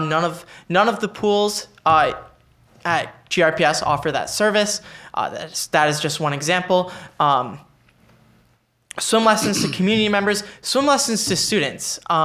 In many schools, there are swim lessons that are offered to high schoolers or middle schoolers at their school as a part of gym class. I've been to GRPS schools my whole life. That never happened once. I think that swimming, just recreationally and competitively, offers incredible benefits. Swimming recreationally, you have a feeling when you enter the water of complete weightlessness, like the weight of the world no longer exists because you are in a buoyancy neutral environment. There's nothing that feels more relaxing. And to swim competitively, you're working your hardest, and the fastest swimmer in the world can go in at a whopping 4 miles per hour.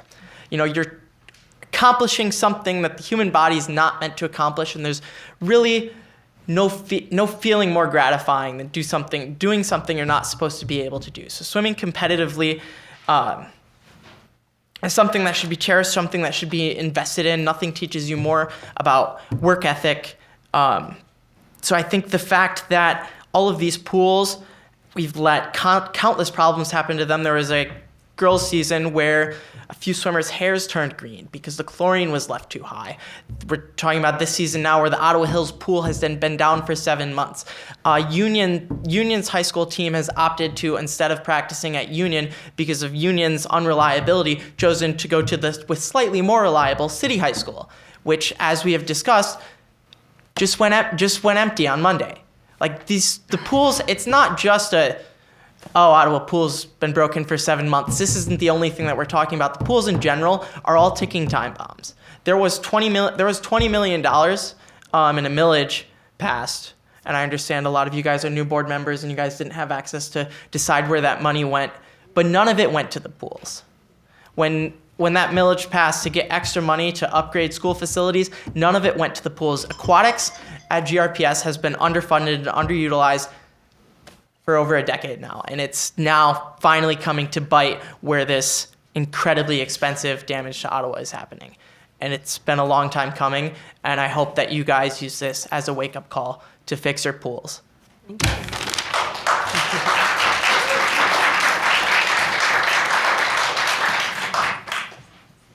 And we will start with board comments. I'll start with Ms. Davis. I want to thank everyone for coming and for the public comment. We do appreciate hearing your voices, especially our students. And I want to just bring light to the winter break learning. For those of you that don't know, some of our students were offered to participate in an online 3 days a week for both weeks program with teachers to help with reading and math. And 2 of my 4 Grand Rapids students participated in that. And I just want to say that both of their teachers were just so well organized and such a warm face to see in the morning. The last thing they want to do during winter break is get online and do more school. But our teachers are just wonderful. Every teacher that my kids have had is wonderful, and the program went really well. So I just wanted to bring light to that. Thank you. Mr. Eatman? Thank you. I wanted to thank everyone for coming out tonight and sharing your thoughts. I can assure you that your comments were not heard in vain, and we appreciate you taking the time tonight to come up. And that's all I want to say. Thank you. Thank you. Ms. Lewis? Yes, I'd like to welcome our new board members. I'm glad to see you're all here tonight, and I know we will have a lot of good times in the future. And I also want to let the parents know that we do listen to you and we take you very seriously. And we are in hopes, just like you are, that things can change. And also, I know about the break program for kids, and my 2 granddaughters took part in it, and they too were not thrilled about going to school for 3 more days during school, but it was a wonderful program, and whoever thought that up did a really good job. Awesome. And Ms. Melton? Yeah, I just really appreciate being here, and I'm really looking forward to working with the community on these issues that are brought forward. Our board, I know after speaking to many of them and spending the day getting to know the district, I know we're very passionate about listening and being adaptive to your needs. Mr. Rodriguez? Yeah, so that was a spicy meeting. First of all, I want to thank, I know half the room is gone now, but I want to thank all the supporters that helped me get here. I appreciate every single one of you. I appreciate the comments that were made regarding nutritional services, regarding the Ottawa Hills Pool. I was a youth advocate in the district for 5 years, and now I am an advocate for students, for families, for the community. And I'm glad that you put your support in me to do just that.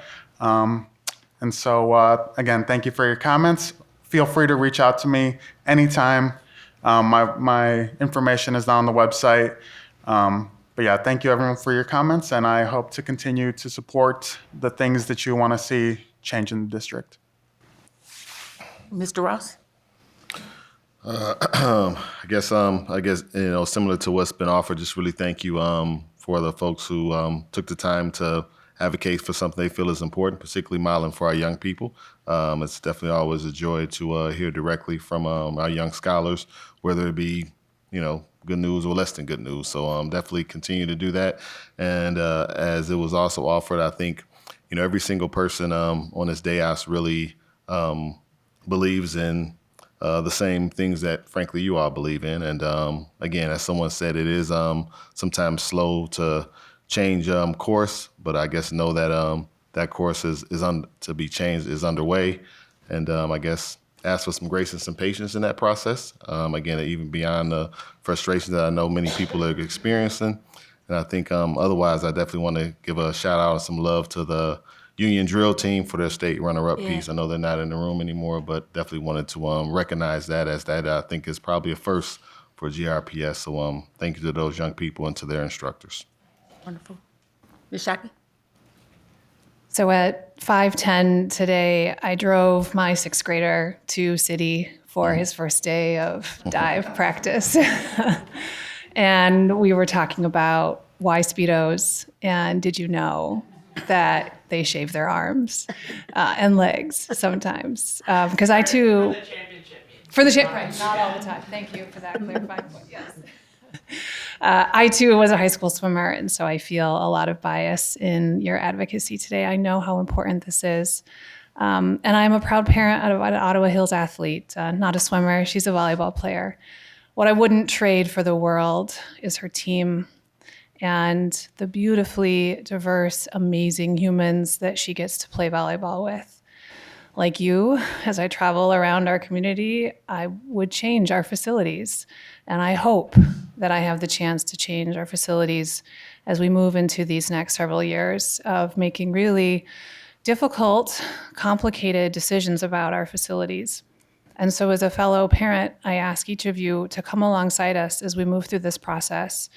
There's going to be decisions we make that you may not like, but I'm going to steal this phrase if the person who said it is still in the room. These are our assets to be nurtured, and we're going to have to make these choices in order to nurture our assets.